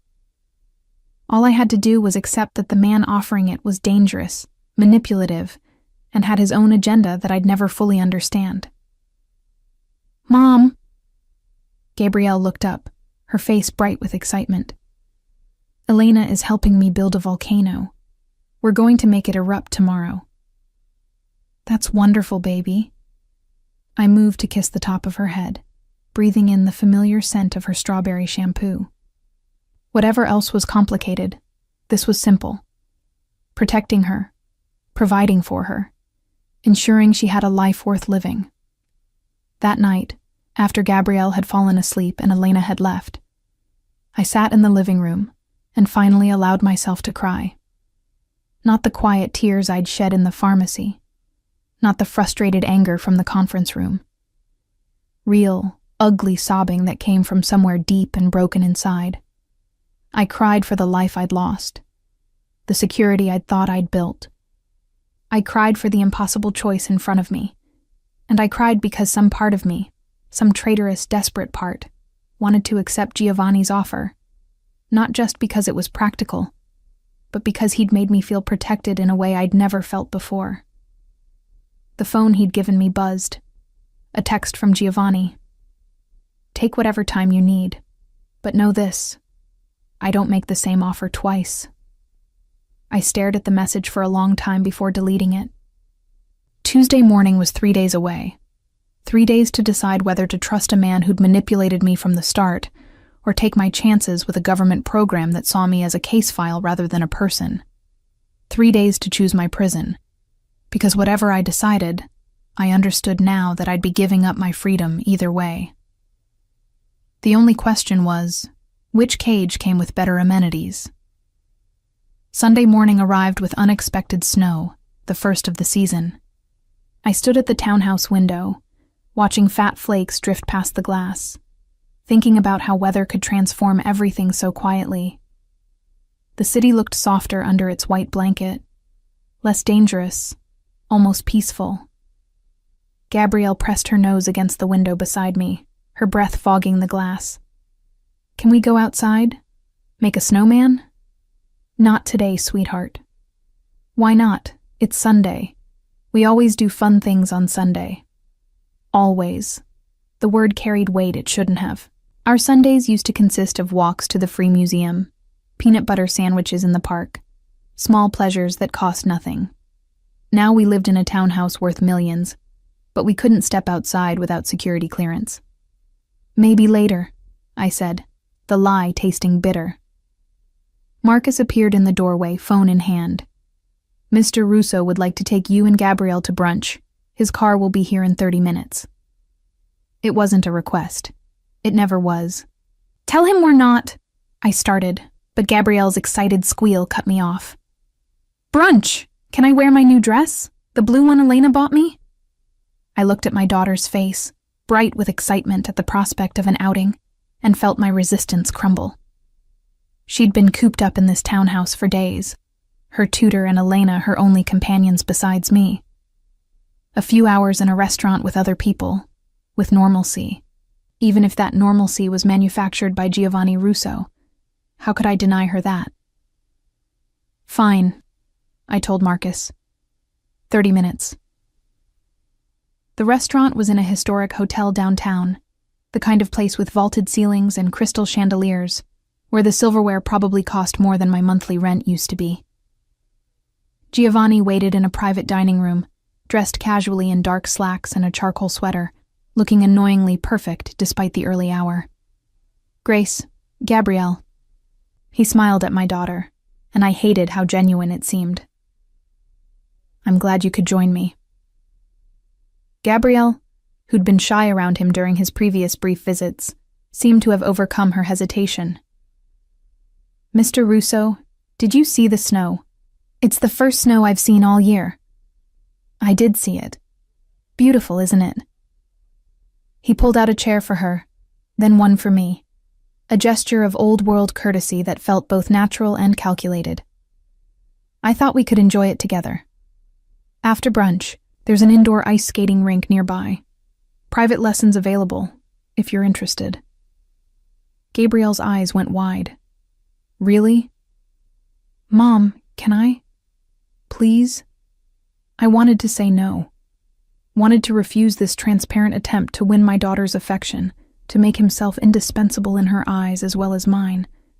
But looking at her hopeful face, at the innocent joy of a child who'd been through too much uncertainty lately, I couldn't find the words. We'll see, I said, which we both knew meant yes. Brunch was an elaborate affair. Eggs Benedict, fresh fruit, pastries that probably required a French culinary degree to produce. Gabrielle ate with careful enthusiasm, mindful of her manners in a way that made my heart ache. When had my 8-year-old learned to be so cautious about taking up space? Giovanni asked her about her studies, her interests, her volcano project with Elena. He listened attentively, responded thoughtfully, made her laugh with stories about his own disastrous attempts at science projects as a child. It was a masterful performance of charm and genuine interest, and I couldn't tell where one ended and the other began. After we finished eating, he turned his attention to me. Marcus tells me the FBI visited you again on Friday. They did. And what did they want? I glanced at Gabrielle, who'd become absorbed in drawing on the paper tablecloth with the crayons a server had provided. To discuss Tuesday's testimony, and to strongly recommend witness protection, which you declined. I said I needed to think about it. Grace. His voice dropped lower, more intimate. We should discuss this, properly. There are things you need to understand before Tuesday. Things like the fact that you and Marcus Volkov are business associates? His expression didn't change, but something flickered in his eyes. So, the FBI shared that information. Interesting. Is it true? Yes, and irrelevant. He leaned back in his chair, the picture of relaxed confidence. Gabrielle, sweetheart, would you like to go see the kitchen? Chef Marco makes the most amazing chocolate sculptures. I'm sure he'd love to show you. Gabrielle looked at me for permission. I nodded, and she hopped down from her chair, following the server who'd materialized at Giovanni's subtle gesture. Once she was gone, the temperature in the room seemed to drop. Don't use my daughter to manipulate me, I said quietly. I'm not. I genuinely enjoy her company. She's bright, curious, resilient, qualities she inherited from her mother. He paused. But I also recognize that we need to have conversations she shouldn't overhear. Is that manipulation or practicality? With you, I'm never sure where the line is. Fair enough. He refilled my coffee cup, the gesture oddly domestic. Let me be clear about something, Grace. My professional relationship with Marcus Volkov is exactly that. Professional. We've maintained territorial boundaries, avoided open conflict, conducted occasional business together. That's how this world works. You don't survive by making enemies of everyone. But you're helping the FBI destroy him. I'm helping the FBI prosecute him for specific crimes that threaten my legitimate interests. There's a difference. After his conviction, someone else will step into his role, likely his cousin Dmitri, who's more reasonable and less reckless. Life continues. Business adapts. How can you be so cold about it? Because being emotional about business decisions gets people killed. He set down his coffee cup with precise care. You think I should feel guilty about eliminating a rival? I don't. You think I should apologize for using your situation to achieve my goals? I won't. I've been honest about my motivations, Grace. I'm not pretending to be something I'm not. No. You're just pretending my daughter and I are more than convenient tools. You're not convenient at all, he said, and something in his tone made me look up sharply. If you were convenient, I would have delivered you to the FBI on day one, let them handle your protection and moved on. But I didn't. I brought you into my home, my organization, my life. I've spent resources and time ensuring your safety. I've made enemies by claiming you as mine. None of that is convenient, Grace. It's complicated and messy, and potentially dangerous to everything I've built. Then why do it? He was quiet for a long moment, his dark eyes studying me with unsettling intensity. Because some investments are worth the complication. Before I could respond, Gabrielle returned, her face smeared with chocolate, clutching a small sculpture shaped like a swan. Look what Chef Marco made me. Can we keep it? Of course, Giovanni said, his professional mask sliding back into place seamlessly. Ready for ice skating? The rink was in a converted warehouse, massive and gleaming. True to his word, Giovanni had arranged for a private session. An instructor waited on the ice, professional and patient as she fitted Gabrielle with skates. I stood at the rink's edge, watching my daughter glide awkwardly across the ice. Her face split with a grin so wide it made my chest hurt. When was the last time I'd seen her this happy? This carefree? She's a natural, Giovanni said, appearing beside me.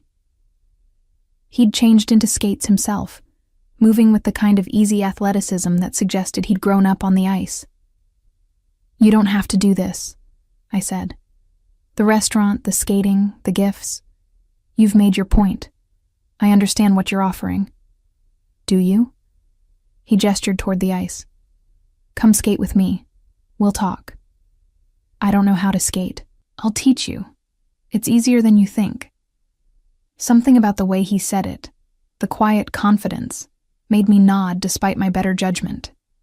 He helped me into skates, his hands steady as he laced them, checking the fit with practiced efficiency. Then he took my hand, the first time he'd actually held my hand, and led me onto the ice. I immediately started to slip, but his grip tightened, keeping me upright. Relax, I've got you. Easy for you to say. You're not the one about to fall on your face. You won't fall, not while I'm holding you. He began moving backward, pulling me forward, his movements smooth and controlled. Small steps. Don't think too much. Just feel the motion. We moved slowly around the rink, Gabrielle and her instructor at the far end. The cold air bit at my cheeks, the sound of blades on ice creating a rhythmic soundtrack. And Giovanni held my hand the entire time, steady and sure, his presence a constant anchor. The FBI can't protect you the way I can, he said, after we'd made a full circuit. Their program is designed for short-term safety, not permanent security. You'd be relocated to some small town where you don't know anyone, given a cover story that never quite fits, and left to rebuild your life from scratch with minimal support. At least I'd be free. Would you? You'd spend every day looking over your shoulder, wondering if someone recognized you, if your cover was compromised. You'd never be able to use your real skills or build a real career. And Gabrielle would grow up with a different name, unable to connect with anyone from her past, unable to put down roots. He pulled me closer as we rounded a turn. Is that really freedom, Grace? Or is it just a different kind of prison? And what you're offering isn't. What I'm offering is protection within your existing life. You keep your name, your identity. Gabrielle grows up in a good school, with access to the best medical care, with stability and security. You work for me doing what you're already trained to do, using your skills in ways that matter. Yes, there are boundaries. Yes, you'll be under my protection, which means accepting my authority. But you'll have a life, Grace. A real one. We'd made another full lap. I was starting to get the rhythm of skating, my movements less jerky, more fluid. Or maybe I was just getting used to the feeling of his hand holding mine, guiding me. What happens after I testify? I asked. When Volkov is convicted and the FBI case is closed? You continue working for me, managing accounts for my legitimate businesses, living in a property I own. Not the townhouse. That's temporary. Something better, with room for Gabrielle to grow. Maybe a yard. Good schools nearby. Owned by you. Under your control. Under my protection, he corrected. There's a difference. Is there? It sounds like I'd be trading one form of dependency for another. He stopped skating, pulling me to a halt as well. We stood at the center of the ice, Gabrielle's laughter echoing from across the rink. You've been dependent your entire adult life, Grace. On employers who didn't value you. On systems designed to keep people like you struggling. On circumstances beyond your control. What I'm offering is a different kind of dependency. One where your basic needs are met, where you have resources and support, where your daughter's future is secure. In exchange for what? My freedom? My autonomy? In exchange for your loyalty, your discretion, your willingness to trust that I know how to keep you safe better than anyone else can. His grip on my hand tightened slightly, not painful, but insistent. I'm not asking you to love me, Grace. I'm not even asking you to like me.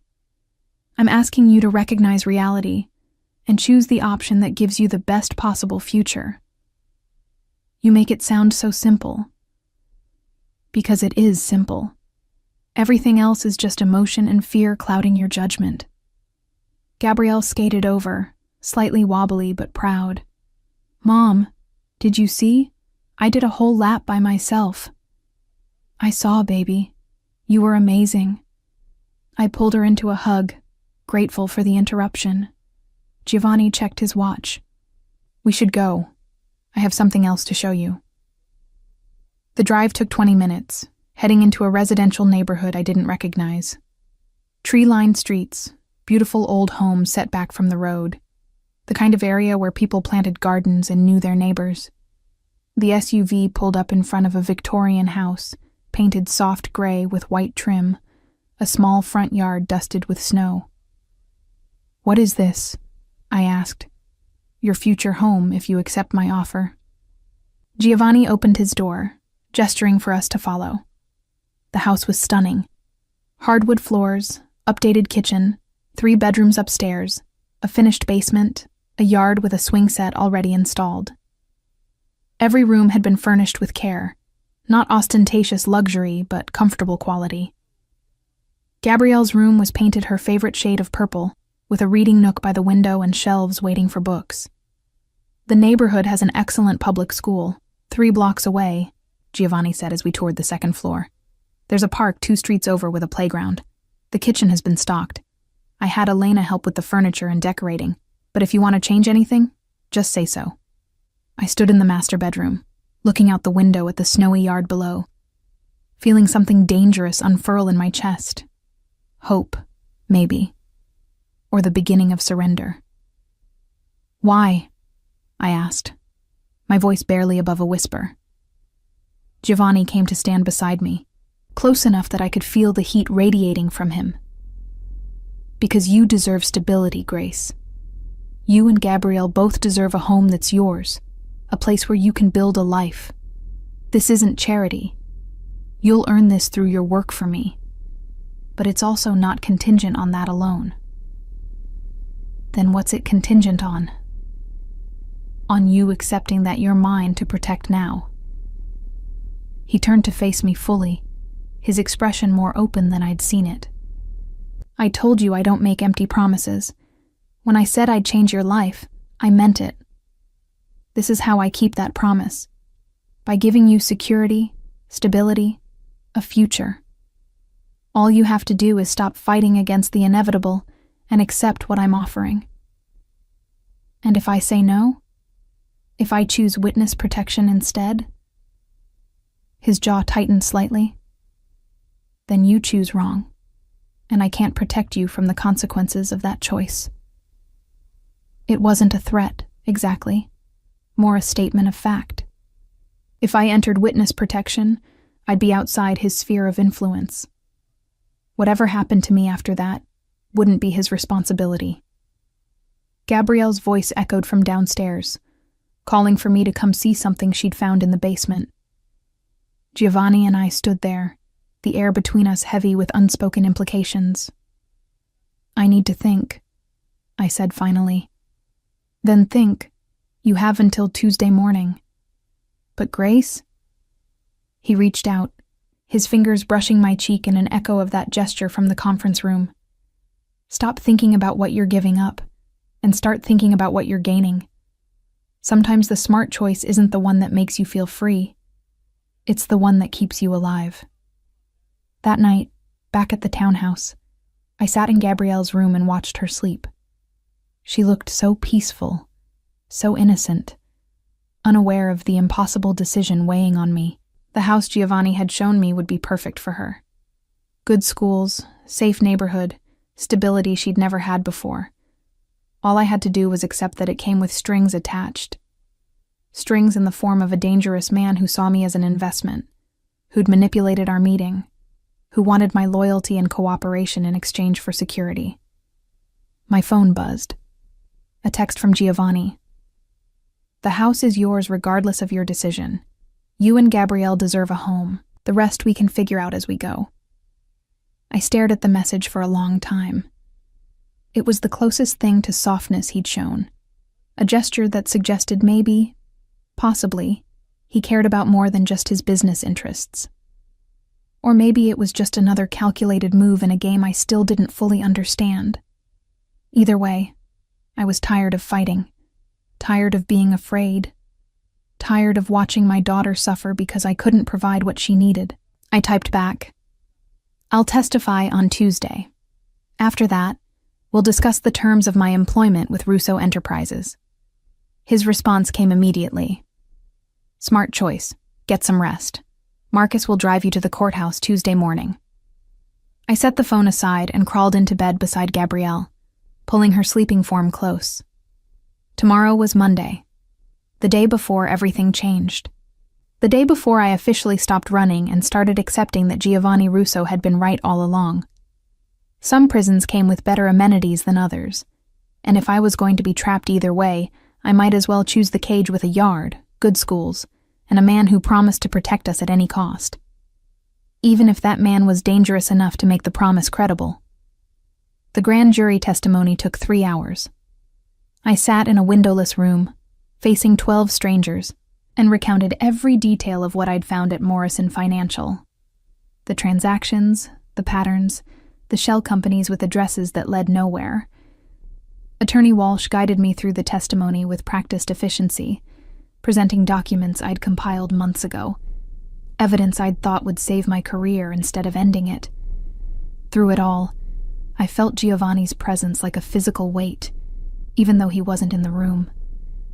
He was somewhere in the courthouse, waiting, his influence extending through hallways and closed doors in ways I was only beginning to understand. When I finished, the jury foreman thanked me for my cooperation. Attorney Walsh walked me out, her expression satisfied. You did excellent work, Ms. Coleman.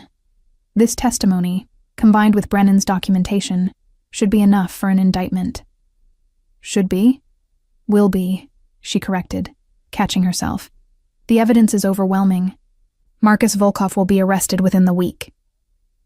Agent Chen appeared in the hallway, his phone pressed to his ear, his expression grim. When he saw us, he ended the call abruptly. We have a problem. Walsh's satisfaction evaporated. What kind of problem? Marcus Volkov knows about the testimony. Someone leaked information from the grand jury proceedings. He turned to me, his voice urgent.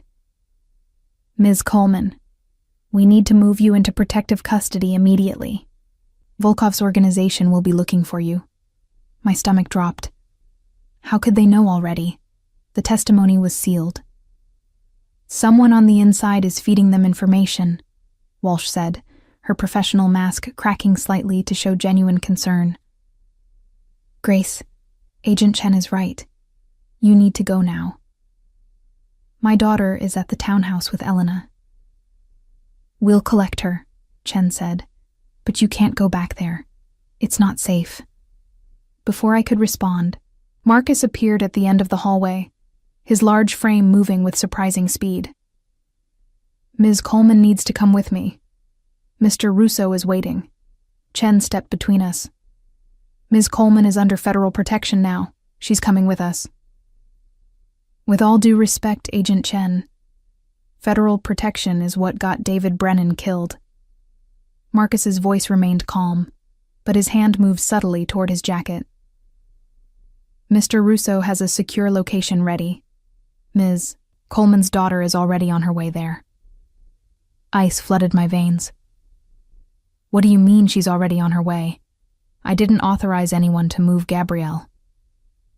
Mr. Russo gave the order when the leak was discovered 30 minutes ago, Marcus said, pulling out his phone and showing me a photo. Gabrielle sat in the back of a familiar SUV, Elena beside her, both of them clearly unharmed. The timestamp showed it had been taken minutes ago. She's safe. But we need to get you to the same location. Now. This is kidnapping, Walsh said sharply. You can't just take a child without parental consent. The parent, Marcus said, looking directly at me, can consent right now by coming with me, or she can fight about jurisdiction while Volkov's people close in. Your choice, Ms. Coleman, but you need to make it fast. The federal agents moved to block our path. Chen's hand rested on his weapon. The courthouse hallway, filled moments ago with ordinary people conducting ordinary business, had transformed into a standoff. Grace, Walsh said, her voice taking on a pleading quality. Don't do this. Once you go with Russo, we can't protect you. You'll be entirely in his control. And if I go with you, Gabrielle is in his control either way, I said, the reality of my situation crystallizing with painful clarity. At least if I'm with her, I can protect her. You can't protect her from Giovanni Russo, Chen said flatly. No one can. He's not a protector, Ms. Coleman. He's a criminal who's using you as a pawn in a gang war. Maybe, I agreed. But right now, he's the criminal who has my daughter. So I'm going with Marcus. Chen's hand tightened on his weapon. I can't let you do that. You can't stop her, Marcus said, his tone conversational, but his posture shifting into something more dangerous. Ms. Coleman is making a choice. As a federal agent, you're required to respect that choice unless you're placing her under arrest. Are you arresting her, Agent Chen? The question hung in the air, loaded with implications. Walsh and Chen exchanged looks, some silent communication passing between them. No, Walsh said finally. We're not arresting her. But Grace, if you leave with Russo's people, you're on your own. The FBI can't help you after this. I understand. I moved toward Marcus, each step feeling like wading through water. Let's go. The SUV was waiting at a side entrance, engine running. Marcus hurried me inside, and we pulled away before the federal agents could reconsider. I stared at my phone, at the photo he'd shown me, needing the reassurance that Gabrielle was truly safe. Where are we going? I asked. Mr. Russo's estate, 40 minutes outside the city. Most secure location he owns. How did he know about the leak? Marcus's expression remained impassive. Mr. Russo has sources everywhere. When he heard grand jury information was being shared with Volkov's organization, he took immediate action to secure you and your daughter. We drove in silence through the city, then onto a highway heading north. The urban landscape gradually gave way to suburbs, then to more rural areas dotted with large properties and gated estates. Finally, we turned onto a private road, passing through security gates that opened automatically. The estate was massive, A main house that looked like something from a period drama, all stone and windows and architectural grandeur. Outbuildings scattered across manicured grounds, security personnel visible at strategic points. This wasn't just a home, it was a fortress. Giovanni stood on the front steps, waiting. He'd changed from his morning suit into dark jeans and a black sweater, looking less like a businessman and more like exactly what he was, a man who wielded power through means both legal and otherwise. "Grace," he said as I emerged from the SUV. "Are you all right?" "Where's Gabrielle?" "Inside with Elena. Safe, unharmed. I gave you my word I'd protect her. I keep my word." He gestured toward the house. "Come inside. We need to talk about what happens next." The interior matched the exterior's grandeur. High ceilings, expensive art, furniture that belonged in museums. But it also felt lived in, comfortable. A home, not just a showpiece. Gabrielle ran down the hallway when she heard my voice, throwing herself into my arms. "Mom, this place is amazing. There are horses. Can I ride the horses?" Elena said maybe tomorrow if you say it's okay. I held her tight, breathing in her familiar scent, feeling the solid reality of her in my arms. Whatever else was complicated, this was simple. She was safe. For now. "We'll see, baby," I said, the phrase I'd used so often it had become automatic. Elena appeared behind her. "I'll take Gabrielle to the kitchen for dinner. Chef has prepared her favorite, chicken nuggets and fruit." After they left, Giovanni led me to a study lined with books, a fire crackling in a stone fireplace. He poured 2 glasses of scotch, handing me one before settling into a leather chair. "Sit," he said, gesturing to the chair across from him. "Drink. Then we'll discuss what the FBI told you about the leak." I sat, more from exhaustion than obedience, and took a sip of the scotch. It burned going down, but the warmth was welcome. "They said someone on the inside is feeding information to Volkov, that he knows I testified. More than that, he knows what you testified to, which specific accounts you identified, which transactions you flagged. Someone gave him your complete testimony." Giovanni swirled his scotch, watching the amber liquid catch the firelight. "That's not a casual leak, Grace. That's someone deeply embedded in the investigation. Someone with access to sealed grand jury proceedings." "Who?" "That's what I intend to find out. But in the meantime, you and Gabriel stay here. This estate has security the FBI's safe houses can't match. Volkov would need an army to reach you here." "How long?" "As long as necessary. Days, weeks, however long it takes to neutralize the threat." He leaned forward, his expression intense. "I told you I keep my promises, Grace. You testified like I asked. Now I'm keeping my end of the bargain. You're under my protection. Permanent, total protection." "At what cost?" "You keep saying protection, but what does that really mean? Am I a prisoner here?" "You're a guest, free to move about the estate, free to request anything you need. But yes, you're confined to the property until the threat is resolved. Is that a prison? Perhaps, but it's one with horses and a chef and the best security money can buy." I stood, needing to move, to pace, to do anything but sit still under his calculated gaze. "The FBI said you're just using me, that eliminating Volkov serves your business interests and nothing more." "The FBI isn't wrong. Eliminating Volkov does serve my interests." He stood as well, moving to stand before the fire. "But that doesn't make their offer any better than mine. They wanted to use you too, Grace. The difference is, I'm honest about it." "Honest," I repeated, the word tasting bitter. "You manipulated our first meeting. You orchestrated everything to serve your purposes. That's not honesty." "I never pretended to be something I'm not. I told you from the beginning that this was an investment, that I had my own agenda. The FBI pretended they were protecting you out of altruism, that their witness protection program was about your safety and not their case." He turned to face me fully. At least I respect you enough to tell you the truth, even when that truth makes me look calculating and cold. Because you are calculating and cold. Yes, he agreed simply. I am. But I'm also effective. And right now, effective is what you need.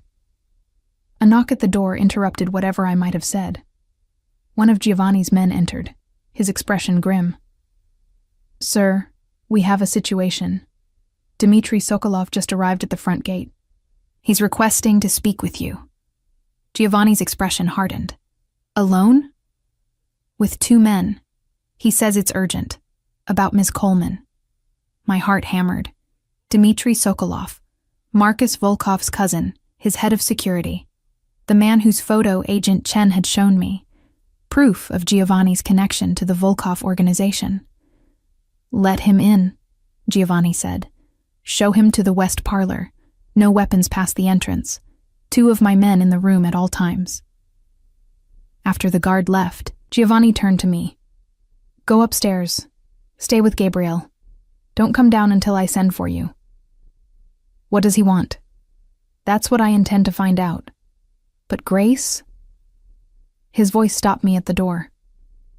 Whatever you hear in the next few hours, whatever you're told, remember this. I gave you my word I'd protect you. That word means everything. It's the only currency that matters in my world. I went upstairs, finding Gabrielle in a bedroom that looked like it had been designed specifically for a little girl. Soft colors, comfortable furniture, toys arranged on shelves, a window overlooking the estate's gardens. Elena sat in a chair by the window, a book in her lap. Everything all right? She asked quietly. I don't know. Someone from the Volkov organization is here. Giovanni is meeting with him now. Elena's expression tightened, but she nodded. Mr. Russo knows what he's doing. We're safe here. I wasn't sure I believed her, but I sat beside Gabrielle on the bed, helping her with a puzzle she'd found, trying to act like everything was normal. Like we weren't in a mansion under armed guard, while dangerous men negotiated something downstairs.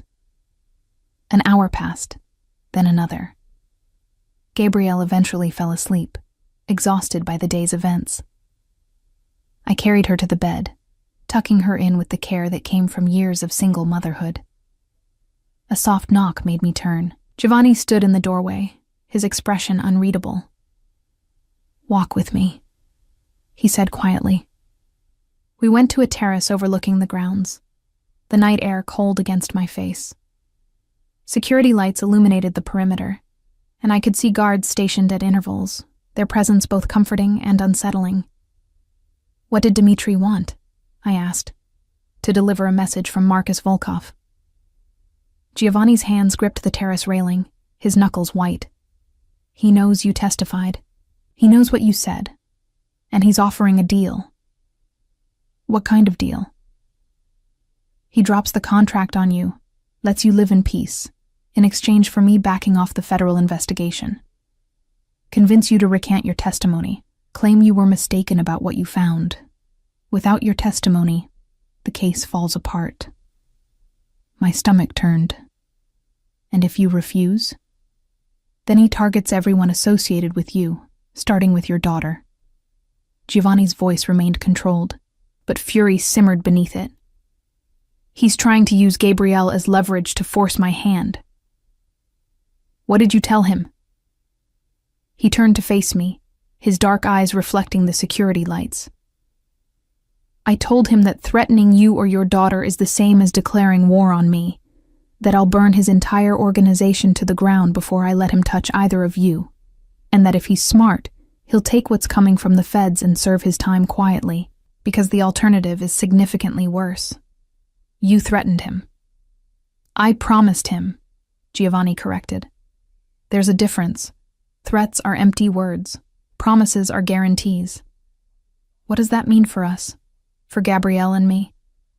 It means you stay here, under my protection, until this is resolved. It means Volkov's people will try to get to you, and my people will stop them. It means this situation just escalated from complicated to dangerous. He moved closer, close enough that I could see the tension in his jaw, the calculated fury in his expression. But it also means I'm done playing nice, done with territorial agreements and professional courtesy. Marcus Volkov threatened what's mine. That can't stand. I'm not yours, I said automatically, though the words felt hollow even as I spoke them. Aren't you? His hand came up, cupping my cheek with surprising gentleness. You're living in my house, under my protection, raising your daughter with resources I provide. You testified because I arranged it. You're safe because I ensure it. When did you stop being yours and start being mine, Grace? Was it at the pharmacy? The townhouse? The moment you accepted that Victorian house I offered you?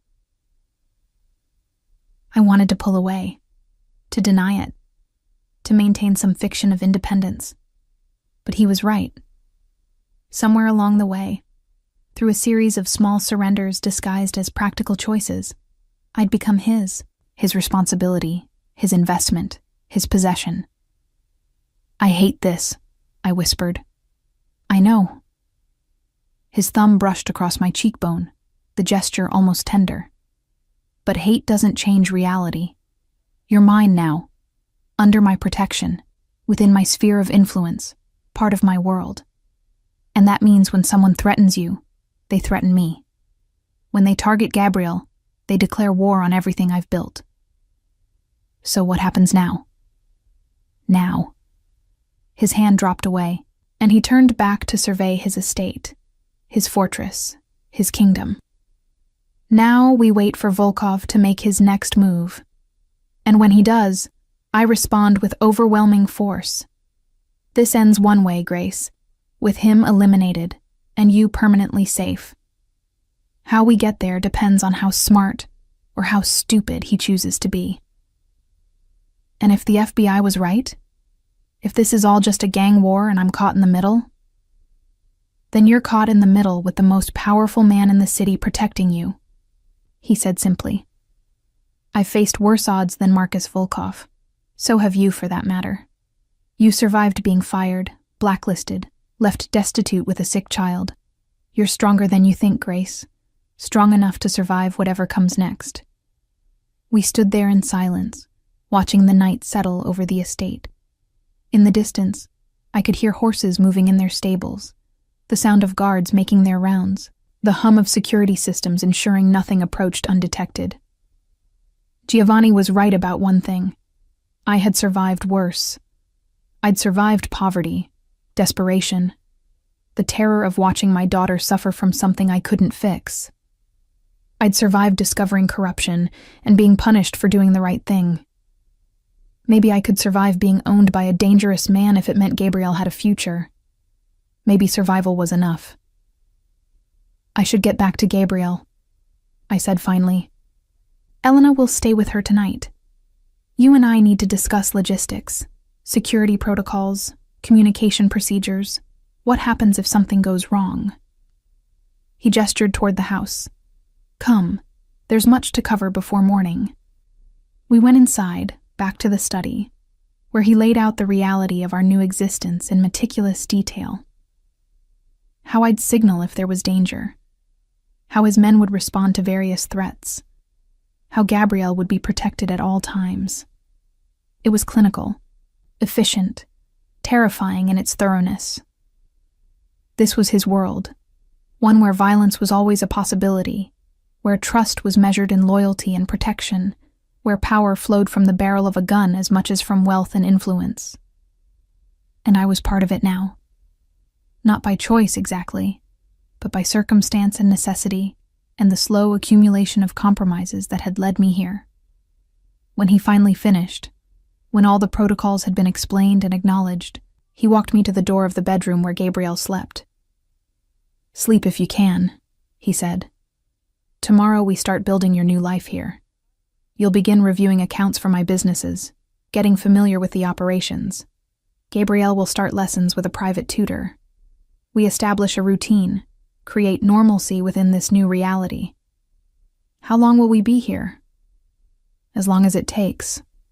Could be weeks, could be months. But Grace, he touched my cheek again, that gesture becoming familiar, almost comfortable. However long it takes, you'll be safe. That's my promise to you. My word. And in my world, that's the only guarantee that matters. I went inside, closed the door, and leaned against it, feeling the weight of everything pressing down. Through the window, I could see security lights, guards, the barriers between us and the outside world. We were safe, protected, provided for. We were also trapped. And somewhere out there, Marcus Volkov was planning his next move in a game I still didn't fully understand, with stakes that kept rising every day. But at least we were together. At least Gabrielle was asleep in a comfortable bed, her insulin pump working perfectly, her future no longer dependent on whether I could scrape together enough money for her next prescription. For that, I could accept almost anything, even being owned by Giovanni Russo. 3 weeks passed in a strange, suspended reality. The estate became our world, beautiful, comfortable, and absolutely inescapable. Gabrielle adapted with the resilience of childhood, delighting in the horses, the grounds, the attention from Elena, and the household staff. For her, this was an adventure, an extended vacation in a place more luxurious than anything she'd ever experienced. For me, it was something else entirely. A gilded cage where every comfort came with invisible strings attached. I'd settled into a routine of sorts, mornings reviewing accounts for Giovanni's businesses, luxury hotels, high-end restaurants, real estate holdings that sprawled across 3 states. The work was legitimate, complex, engaging. I'd forgotten what it felt like to use my skills on something that mattered, to feel competent and valued. Giovanni joined me most afternoons in the study, reviewing my findings, asking pointed questions, treating me like a professional equal rather than a rescued charity case. Those hours were strange, almost normal, if I ignored the armed guards outside and the fact that I couldn't leave the property. "You found the discrepancy in the hotel accounts," he said one Thursday afternoon, studying the report I'd prepared. 300,000 unaccounted for over 6 months. How? "The reservation system shows occupancy rates that don't match the restaurant revenues," I explained, warming to the subject despite myself. "If rooms are occupied, people eat. The numbers should correlate. When they don't, it suggests someone is either skimming from the restaurant or reporting false occupancy." "Which?" "False occupancy. Look at the housekeeping supply orders.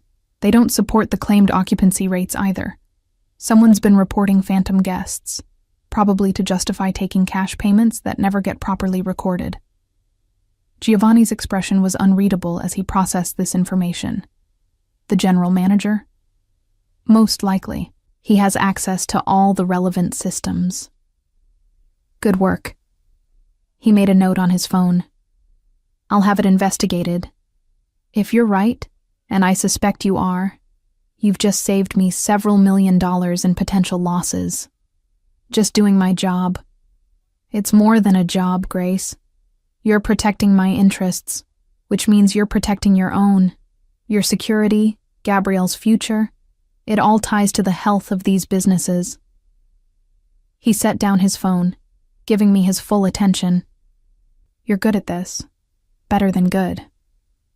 Why were you wasting your talent at Morrison Financial?" It was all I could get. Single mother, no connections, community college degree.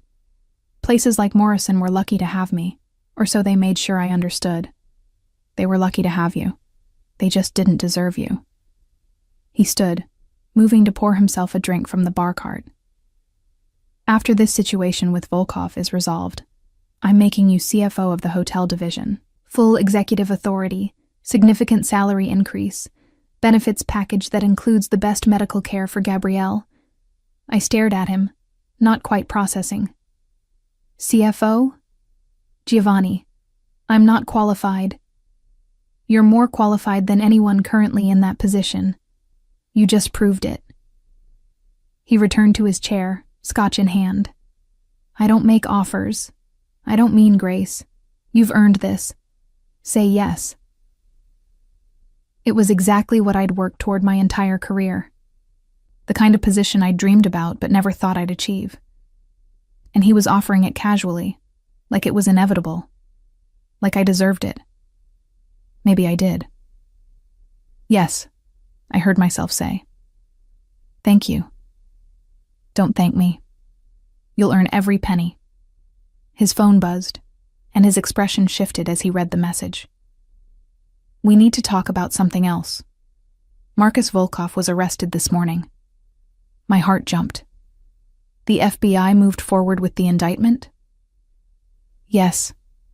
Based on your testimony and the documentation you provided, he's being held without bail, charged with money laundering, racketeering, conspiracy. The trial will take months, maybe a year. But he's off the streets. So we're safe? We can leave? Giovanni's silence answered before his words did. It's not that simple. Volkov has loyalists, people who will want revenge for his arrest.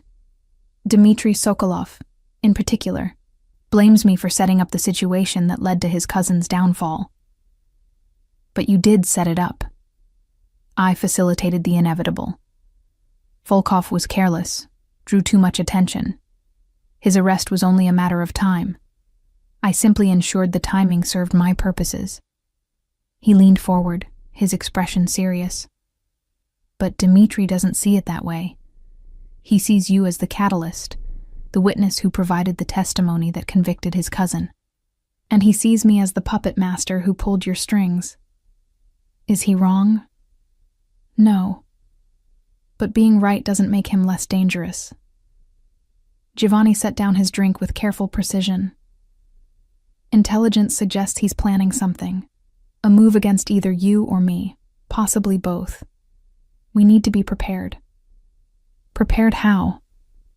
By ensuring you and Gabriel are never vulnerable. By keeping you here, under my protection, until the threat is neutralized. How long will that take? As long as necessary. He stood, coming around the desk to stand before me. I know this isn't the life you imagined, Grace. I know you feel trapped. But it's temporary. Once Dmitry is dealt with, once the threat is truly gone, you'll have more freedom. The house in the city, normal routines, a real life. Still under your control. Still under my protection, he corrected, his hand coming up to cup my face in that gesture that had become familiar, almost comforting. There's a difference. Is there? Because from where I'm standing it looks the same. Then you're not looking closely enough. His thumb traced my cheekbone, the touch sending unwelcome heat through me. Protection means I keep you safe, provide for you, ensure your daughter has everything she needs. Control would mean dictating your choices, limiting your autonomy, treating you as property. I'm not doing that, Grace. You're keeping me prisoner in your estate. I'm keeping you alive. His voice hardened slightly. Dmitry Sokolov has killed 17 people that we know of. He's methodical, patient, and completely loyal to his cousin. He will come for you, Grace. Not today, maybe not tomorrow, but eventually. And when he does, I intend to be ready. Before I could respond, an alarm blared through the house, sharp, insistent, terrifying. Giovanni's expression transformed instantly, the cultured businessman vanishing, replaced by something harder, more dangerous. Stay here, he commanded, already moving toward the door. Lock it behind me. Don't open it for anyone except me or Marcus. What's happening? Security breach. Someone's on the property.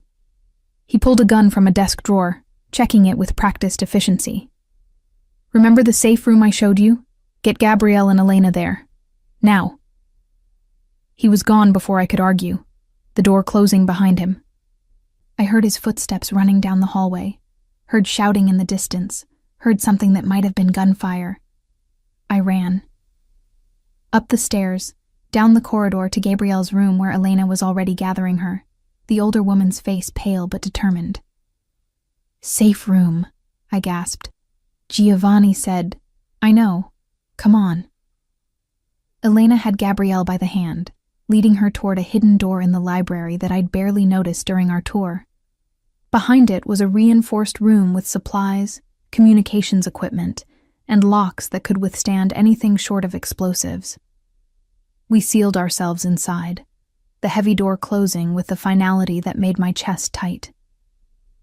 Gabrielle pressed against me, her eyes wide with fear. "Mom, what's happening?" "Just a drill, baby. Like a fire drill at school. We're practicing being safe." The lie felt thin, transparent. The continued sounds of shouting, the unmistakable crack of gunfire, made it clear this was no drill. Elena activated a monitor showing security camera feeds throughout the estate. I watched armed men moving through the grounds, not Giovanni's security team, whose movements I'd learned to recognize. These were intruders, at least 6 of them, coordinating their approach with military precision. On another screen, I saw Giovanni and his men engaged in what could only be described as a firefight near the main entrance. He moved with lethal grace, his expensive clothes and cultured demeanor stripped away to reveal the dangerous man beneath. "They're trying to breach the main house," Elena said quietly, her eyes on the monitors. "But Mr. Russo's security is holding them back." "Who are they?" "Volkov's people. Dmitri's personal team." She pointed to one figure directing the others, and I recognized him from the photos Agent Chen had shown me. Dmitri Sokolov himself, here, leading an assault on Giovanni's estate. "He's here for me," I whispered. "He's here for revenge," Elena corrected. "But Mr. Russo won't let him get it." We watched the battle unfold on the screens, each moment feeling like an eternity. Giovanni's men were outnumbered but better positioned, using the estate's architecture to their advantage. Still, the attackers pushed forward with determination born of desperation. Then I saw something that made my blood run cold. One of the intruders had broken away from the main group, moving toward the back of the house, toward the wing where we'd just been. He was carrying what looked like an explosive device. "Elena, there's someone—" "I see him." She was already on the radio, alerting Giovanni's security. "South corridor, 1 hostile with explosives. Repeat, explosives." On the screen, I watched 2 of Giovanni's men intercept the intruder, just as he reached our former position. The confrontation was brief and brutal, ending with the intruder on the ground and the explosive device safely removed. But the victory was short-lived. More attackers appeared, these ones clearly professionals, moving with coordinated precision.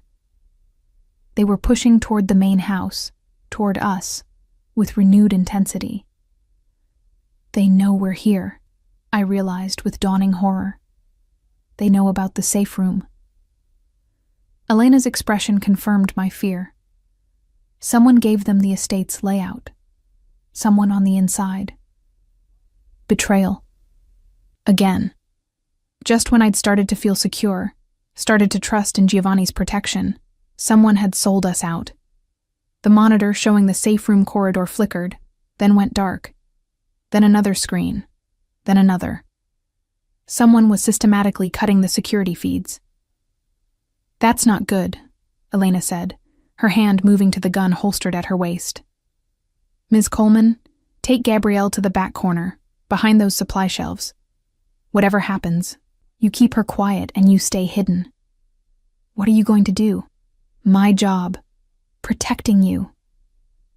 She moved to position herself between us and the door, weapon ready, her stance professional despite the fear I could see in her eyes. Gabrielle whimpered against me. I pressed her face into my shoulder, murmuring reassurances I didn't believe, praying to gods I'd stopped believing in years ago. The sounds outside the safe room grew louder. Footsteps, voices speaking Russian. The distinct mechanical sound of weapons being readied, then silence. Absolute, terrible silence. The safe room door shuddered. Once, twice. Someone was trying to breach it. Elena raised her weapon, her finger on the trigger, her whole body coiled and ready. The door exploded inward with a deafening blast that left my ears ringing. Smoke filled the room. Through it, I saw figures entering, saw Elena fire 3 times before she was cut down, her body crumpling to the floor with terrible finality. I pressed Gabrielle tighter against me, trying to make us smaller, invisible, praying the smoke and chaos would hide us. A hand grabbed my arm, hauling me up with brutal strength. I struggled, tried to scream, but another hand clamped over my mouth. Through streaming eyes, I saw Dmitry Sokolov's face, cold and satisfied. "Grace Coleman," he said in heavily accented English. "You have caused much trouble. Now you pay." He dragged me toward the door. I fought with everything I had, but he was too strong, too experienced. Gabrielle's screams echoed behind me as another man grabbed her, and that sound, my daughter's terror, broke something fundamental inside me.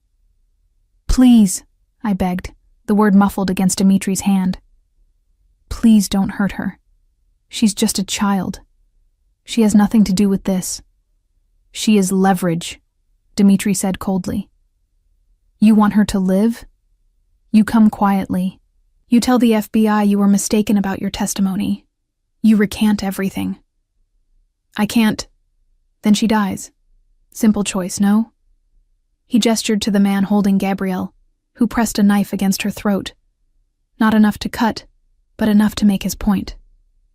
Every maternal instinct I possessed screamed at me to comply, to do whatever necessary to save her. But I'd seen enough movies, heard enough stories, to know that compliance wouldn't save us. Once I served their purpose, we'd both be eliminated. "All right," I said, letting my body go limp, feigning defeat. "All right, I'll do it. Just don't hurt her." Dmitry smiled, satisfied. He started to lower his hand from my mouth. And that's when Giovanni appeared in the doorway like an avenging angel. His gun raised, his expression colder than anything I'd ever seen. "Let them go, Dmitry," he said, his voice deadly calm. "Ah, Giovanni, finally you arrive." Dmitry pulled me closer, using me as a shield. "Drop weapon or I kill your woman." "She's not my woman. She's my accountant." Giovanni's aim never wavered. An excellent accountant, certainly, worth protecting, but not worth dying for. If you want to kill her, go ahead. But then you lose your leverage, and I kill everyone in this room. The casual dismissal in his voice cut deeper than it should have. After everything, after all his promises of protection, he was willing to sacrifice me to maintain his position. Or was he? I looked at Giovanni's face, really looked, and saw something in his eyes that contradicted his words. A calculation, a plan, something that suggested his cold pragmatism was an act for Dimitri's benefit. "You bluff," Dmitry said, but uncertainty crept into his voice. "I never bluff. Ask anyone who's worked with me." Giovanni took a step forward. "Here's what's going to happen. You're going to release Grace and Gabrielle. You're going to leave my estate. And you're going to disappear from this city permanently. Do that, and I'll let you live." "Or what? You shoot through her to kill me? You risk the child?" Dmitry laughed, but it sounded forced. "You care too much, Giovanni. Everyone knows this. You protect her too strongly, provide too much. You are weak." "Weak?" Giovanni's smile was terrible to see. "Dmitry, I've been waiting for you to make this move. Do you think I didn't know you'd try something? That I didn't plan for exactly this scenario?" As if on cue, red laser dots appeared on Dmitry and his men, sniper sights from positions they hadn't anticipated. Dmitry's eyes widened as he realized the trap he'd walked into. "Every angle is covered," Giovanni continued conversationally. "Every exit is blocked. My men are positioned throughout the estate. You're not leaving here with Grace or Gabrielle. The only question is whether you leave in handcuffs or a body bag. You would risk her life? The bullet could hit her, hit the child. I wouldn't risk them at all, Giovanni said, and his voice dropped to something that made my spine shiver. Which is why my men aren't aiming at you, Dimitri. They're aiming at your men, the ones holding Gabrielle, the ones blocking the exits, every single person you brought with you, except you. He raised his own weapon slightly, and I understood. He was taking personal responsibility for this shot, for this moment. You have 3 seconds to release Grace, and tell your man to release the child. After that, everyone except you dies, and then we have a very different conversation about what happens next.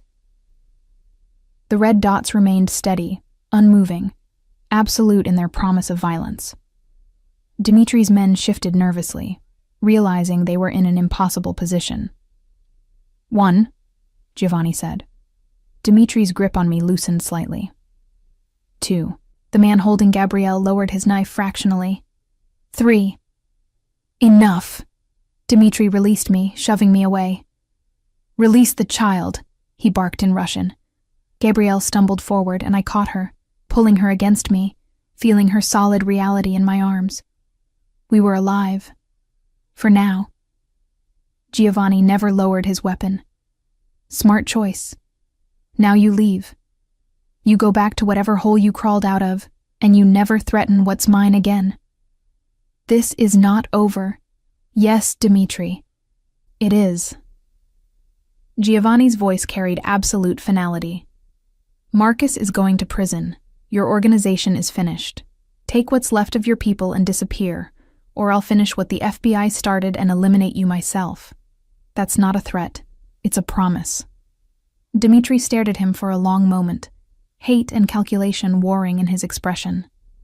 Then he gestured to his men, and they began backing toward the door. You have made powerful enemy Giovanni Russo, he said. This I do not forget. I've had powerful enemies before. Most of them are dead. Giovanni's gun never wavered. Marcus will drive you to the airport. I've arranged a flight to Moscow. One way. Take it, or take your chances with the FBI. I've provided them with enough evidence to charge you with tonight's assault, and about 15 other crimes. Your choice. After they'd gone, escorted by a dozen of Giovanni's security team, the safe room felt cavernous and empty. I sat on the floor, holding Gabrielle, both of us shaking with delayed shock. Giovanni approached slowly, kneeling before us. Are you hurt? Elena, I whispered, seeing her body still lying where she'd fallen. She tried to protect us. She did her job, and she did it well. His voice was gentle now, the cold calculation gone. Grace, look at me. I met his eyes, seeing something raw and unguarded there. I meant what I said to Dimitri, not the part about you being just an accountant. The part about protecting what's mine. His hand came up, cupping my face with infinite care. You're mine, Grace. You and Gabrielle both. Mine to protect, mine to provide for, mine to keep safe. And I keep my promises. You called me your woman. You are. His thumb brushed away a tear I hadn't realized had fallen. Has been since the moment you walked into that pharmacy. Maybe even before. The question is whether you can accept that. I should have said no. Should have demanded he let us go. Should have run to the FBI and taken my chances with witness protection. But I was so tired of running, so tired of fighting, so tired of pretending I could protect my daughter alone. And looking into Giovanni's eyes, seeing the possessive determination there, I realized something fundamental. I didn't want to run anymore. Okay, I whispered. Okay. Okay. I'm yours. We're yours. Whatever that means, whatever comes with it, I accept it. Something shifted in his expression, satisfaction and possession, and something that might have been relief. That means everything, Grace. Protection, security, stability. The CFO position I offered. The house in the city. A life for Gabrielle where she never worries about her next dose of insulin or whether we can pay the bills. And in exchange? In exchange, you work for me. You trust me to keep you safe. And you stop fighting against the inevitable. He pulled both of us into his arms, Gabrielle between us, his embrace solid and unbreakable. You're mine now. Permanently. Completely. And I protect what's mine with everything I have.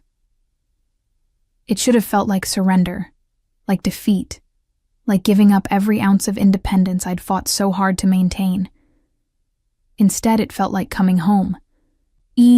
But 6 months later, the house Giovanni had shown me, the Victorian with the purple bedroom and the swing set in the yard, had become truly ours. Gabrielle was thriving in her new school, her diabetes perfectly managed with the best medical care money could buy. She had friends, activities, a normalcy I'd never been able to provide before. I'd settled into my role as CFO of Giovanni's hotel division, my skills finally being used to their full potential. The work was challenging, engaging, important. I was good at it, and everyone knew it.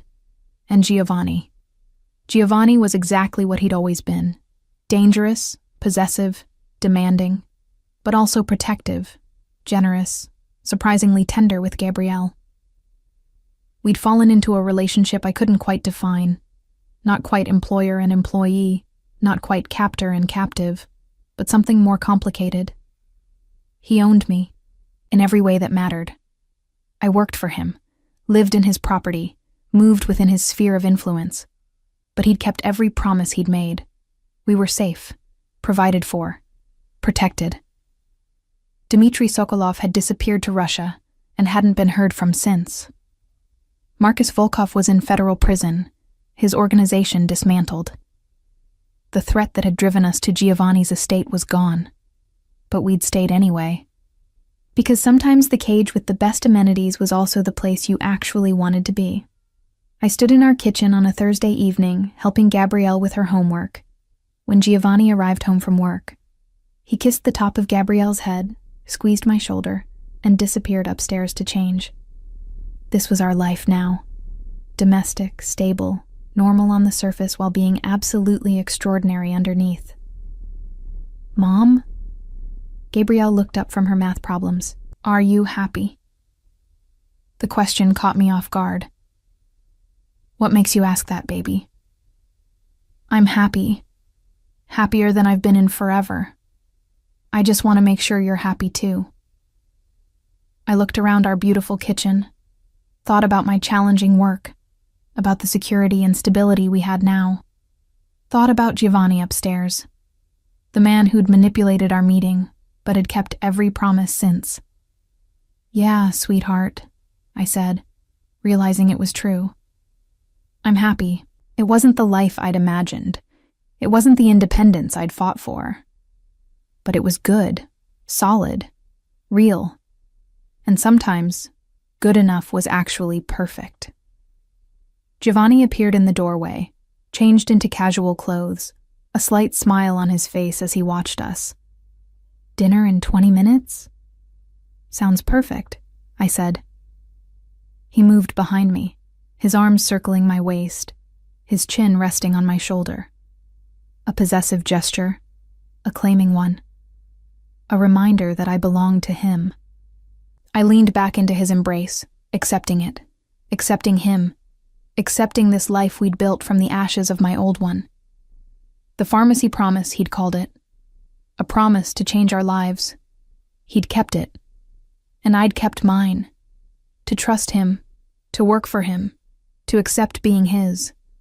It was enough. It was everything.